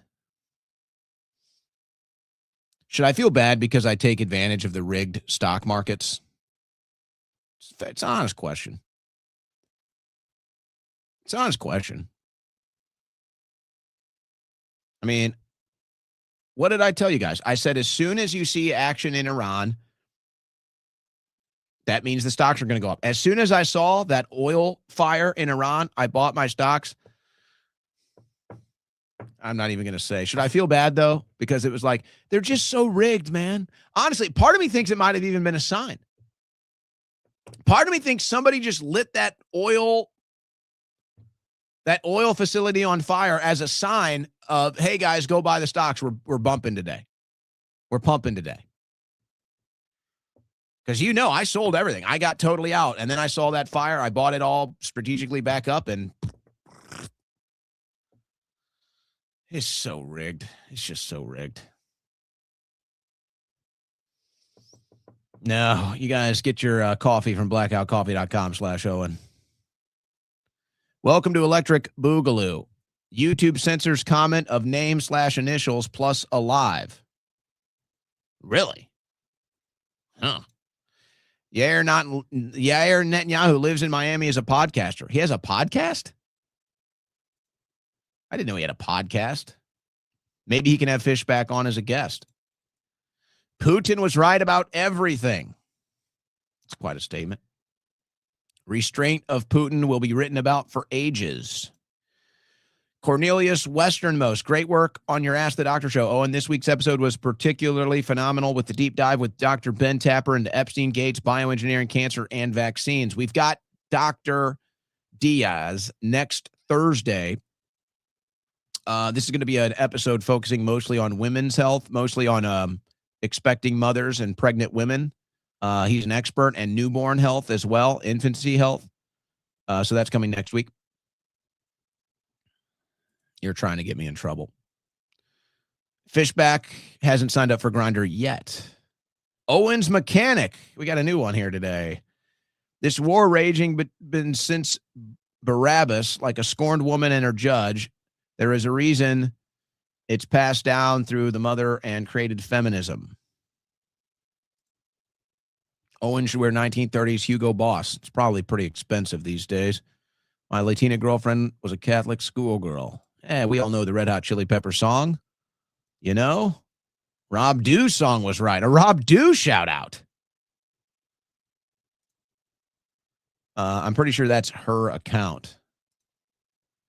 Employ Strong for Life. Do you think with all the revelations, the elites and politicians are shaking with uncertainty, curious with how we respond, or having a good laugh as we put the puzzle together?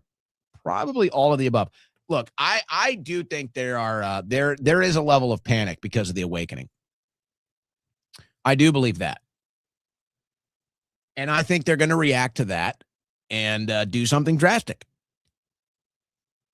Because they wouldn't be coming out here and saying, oh, nothing to see here, and oh, we need to censor the internet again. Like that's a sign of weakness. That's a sign of weakness. They know that the people are waking up. I think their confidence is wavering. I do.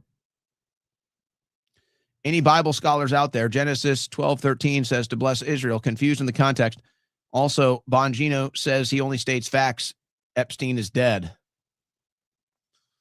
Well, I think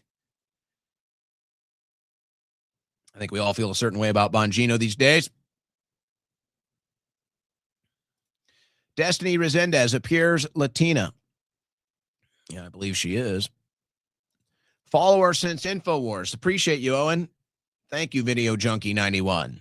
The newborn email made me sob. It's okay to cry. Yeah, I had trouble dealing with that. That's why I was glad you guys were ripping me and roasting me in the chat. It was a good way for me to kind of get through that, get over that. So I appreciate you guys. You guys really care. You guys really do. The real Emperor Palpatine, when we stop being confused and act like enemies, control our country, and drop the petty differences and work together, we win. I agree. Starting to get a little bit of that. I can't believe it's even. I can't believe Ivan Epstinsky did this. Russia is the worst. That damn Epstinsky. I agree with James O'Keefe. My price is my life. They'll have to kill me because I won't shut up until justice is served. My reward is in heaven anyway. He's had some interesting videos lately. I feel a cyber pandemic is coming faster than we know it. Love you, Owen. Thanks for showing compassion that I can't. 1 of 1K. Yeah, cyber warfare. Something big is coming. It's good. Yeah, it's going to happen. Owen Schroyer's wifey. Pop off, King. Do I need to get a crown in here? Should I get a crown to wear on the show, or would that be too much? That might be too much. Repulsed by the Epstein files. Repulsed by the Epstein emails. Suggestion, DMT should do a news ag site like Drudge. No, I agree. I told you that's in the plans. When we have the budget, that is one of the plans to hire a web developer, and but it's going to have to be somebody that runs it. Like you're going to have to, it's going to be a job. You're going to have links and images. I mean, you're going to have the same thing, the same interface. It's just going to say Owen Report right here with maybe the logo and in red, white, and blue or something. But we do want to do that. Guys, remember, we're only in month 5. We're only in month 5 of this show. So, I mean, this is still in its infancy. We don't have a big budget, but that's one of the things I'd like to do one day. Maybe we can do it within the first year. We'll see. But that's something you can't just put together. You have to do it, and you have to pay somebody to do it right. They would get our fingerprints and comb our hair for school pics, but why? Fingerprints? I don't remember getting fingerprinted. Justine B. Ashley Babbitt woke me up back in 2020. She was my cousin's wife. I flew out to San Diego during 2 weeks to stop the spread. She taught me about Pizzagate and adrenochrome. It was really difficult to accept politically orphaned now. Wow. No, Justine. You're home. You're home now, Justine. Welcome home. Scott Besson is a South Carolinian homo. Well, I don't think he denies that. Did you buy any meme coins? Blockbuster Video Coin, Living Wisdom. I threw some stuff around in meme coins back in the day when that stuff was hot. It was like a roulette table. But no, I wasn't a big meme coin guy. It was just like, go to the casino, walk in, throw some stuff on a roulette table, walk away. Nothing consequential. Nothing too consequential. C19 was an operation. Shine on, brother. Keep up the good work. Same moniker on X if you want to doom scroll conspiracy opinions. I saw AOC's mother in Central Florida. You keep saying that. I don't believe you. The world is a stage. Conspiracy theorists are looking really smart right now. Well, it's like we keep getting things right, though. We really do. Has made all nation of man one blood to dwell all on face of earth. Acts 17:26 from Exposed 305. Happy Friday, Goyam. My fellow Goyam. Big Mike. Big Mike. Tate from Fuller. He drinks blackout coffee black. His girlfriend probably drinks the fruity one. Let's be honest. I got blood transfusion from a person, and now I'm.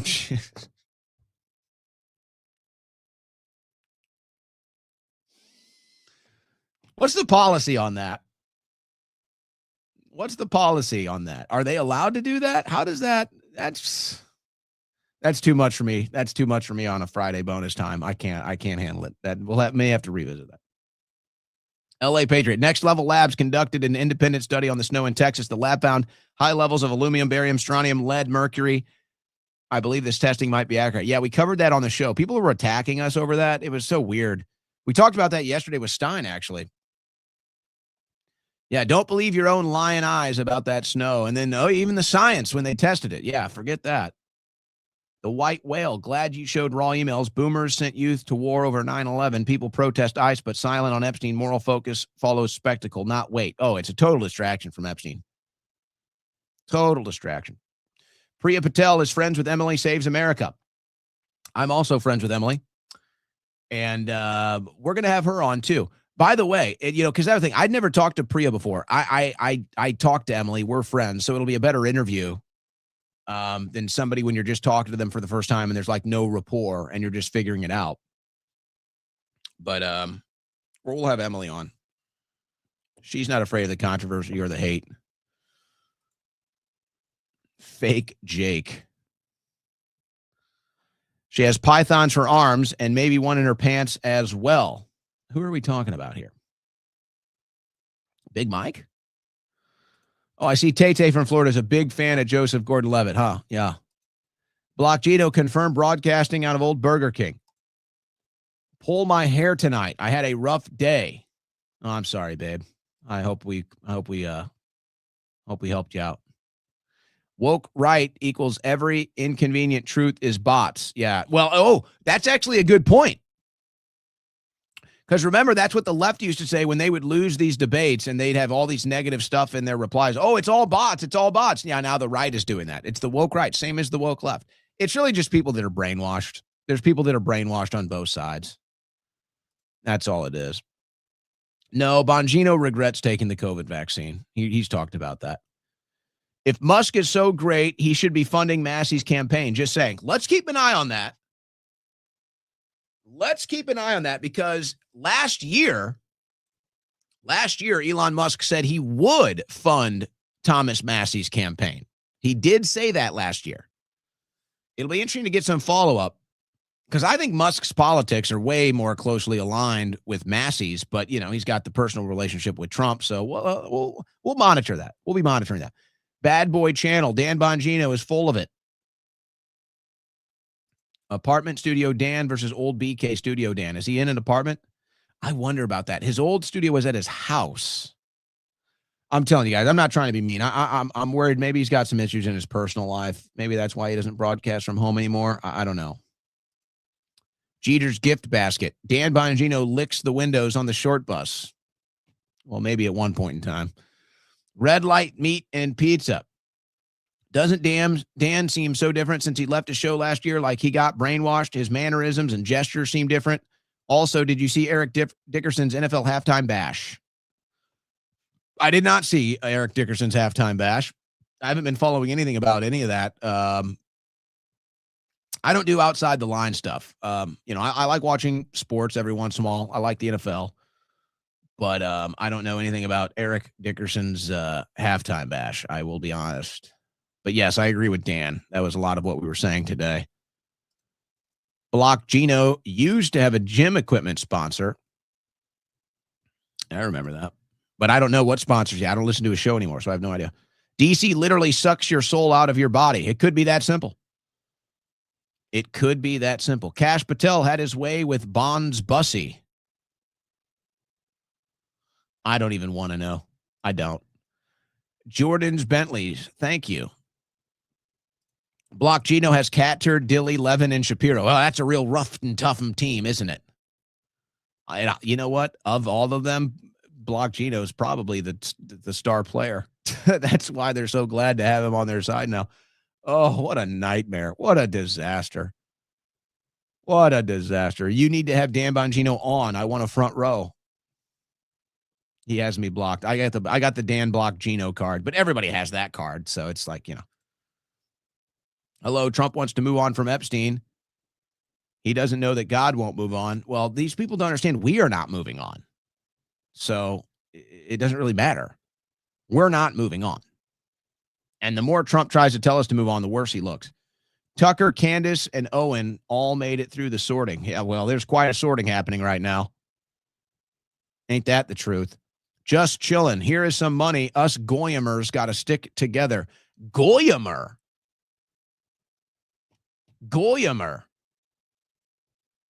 That's a new one. I kind of like it. Us Goyimer. What should I do with my $10? I think maybe I'll go get a cheeseburger. I get a couple cheeseburgers tonight. Can I eat cheeseburgers, guys? Vote fish back. Are cheeseburgers the greatest thing ever invented? Why believe anything CC or Fox says? NASA. Well, nobody's asking you to do so. Thanks, Jordans. Owen's bedroom studio is an homage to Rush Limbaugh. Very true. Very true. As much as we can. Leave Owen's garage door alone. Isn't that the funniest stuff? People are just so dumb. They just want to believe their own conspiracy theories so bad that they don't even bother thinking about it. It's just like, oh, this is what I want to believe. Owen should broadcast out of an old BK like Dan Bond, Block Gino. We don't have any shutdown BKs here. Actually, there's a BK here that they're renovating, in fact. I keep you locked in a cage when you're not in the garage. Careful. Careful. Wait until the HOA discovers your garage studio. Let's organize a GoFundMe for Owen's HOA fees. Actually, that would be nice.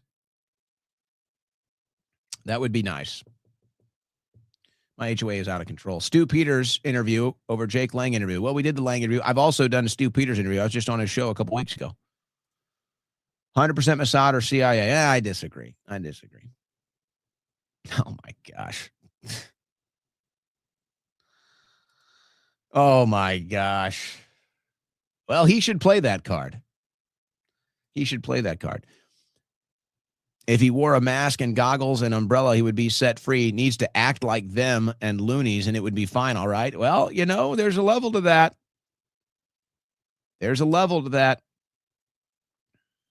I don't think so, guys, but you're welcome to express the opinion. You're welcome to say so.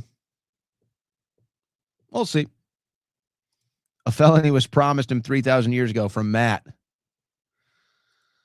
Oh, you guys are crazy.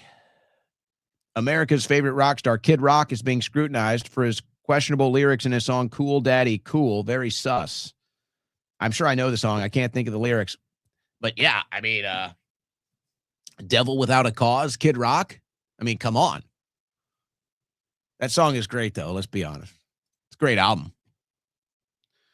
Fake grifter, LOL, keep it up. We're having fun, guys. It's a Friday. It's a story. Give me a break. Hi, Owen. Observing Sunday's Super Bowl. Which ideological narrative shall they propagate for collective assimilation? Have a great weekend. They already have shown us there's going to be a Stop Jew Hatred ad, and it's going to demonize white people, ironically enough. It's a white person bullying a Jewish person and then a black guy coming in to save the day from the evil whitey, because that's what we need. Apparently that was paid for by Robert Kraft, owner of the Patriots. And then that's why I think the game's rigged.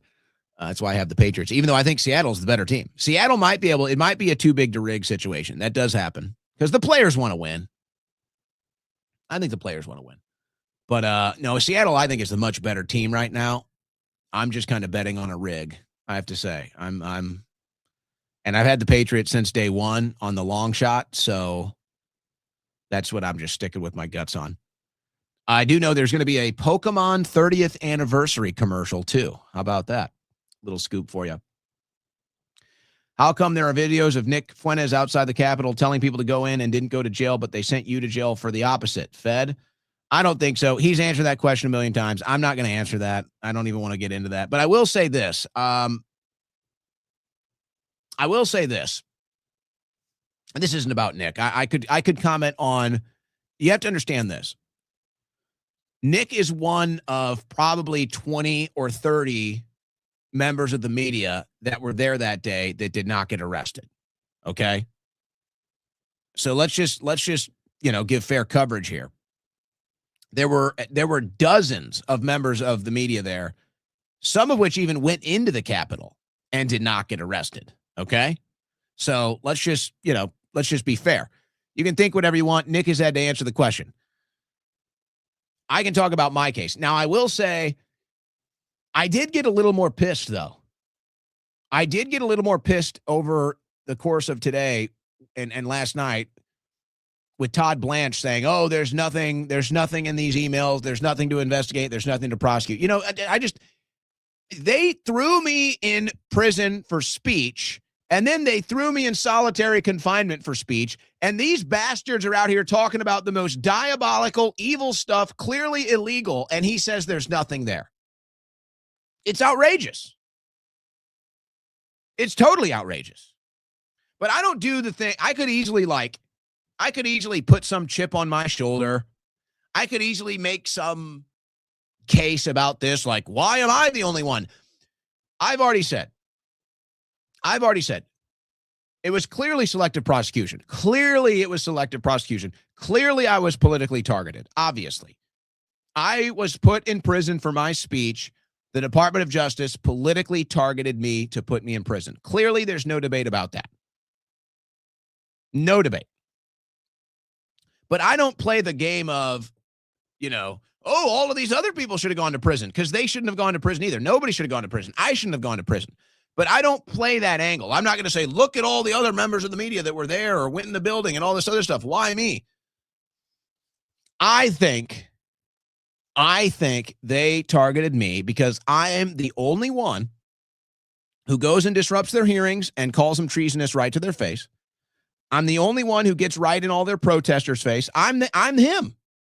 That's why I think they did it. I think they wanted to make an example out of me because of my track record of going right to the Democrats' faces and saying they commit treason, going right to the media's faces and calling them fake news, going right to their protesters' faces and embarrassing them and showing everybody how stupid they are. That's why I think they targeted me.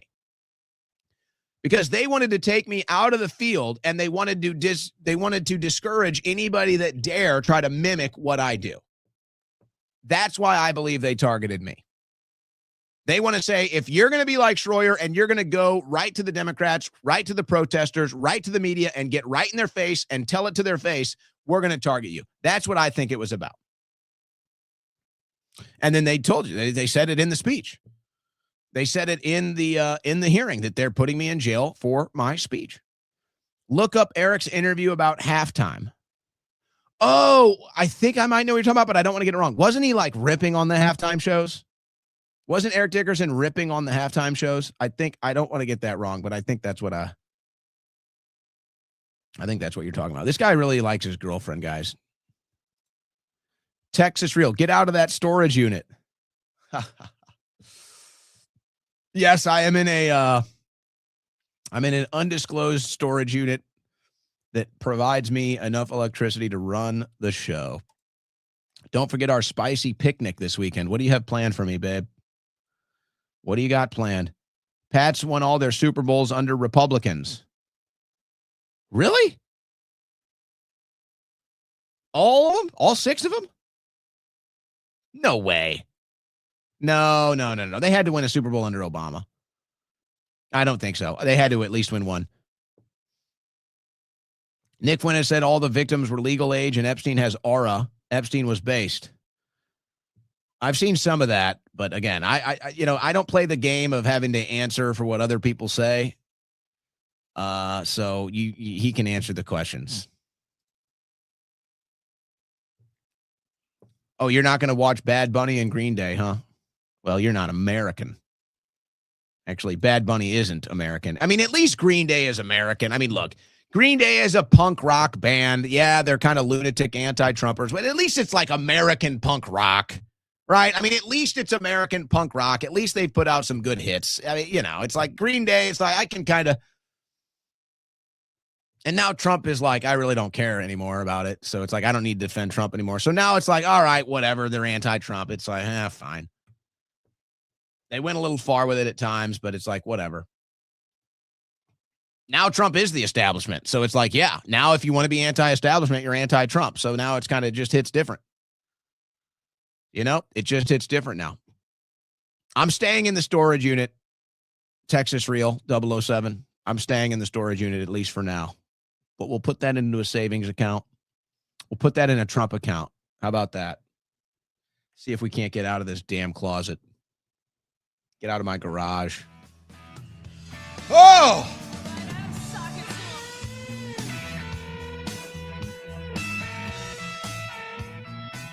I'm out. Have a good weekend. Go Patriots. God bless and Godspeed. Wait, Green Day's from the UK? God, I need to rethink everything. I got to go. I can't. I'm out. I'm done.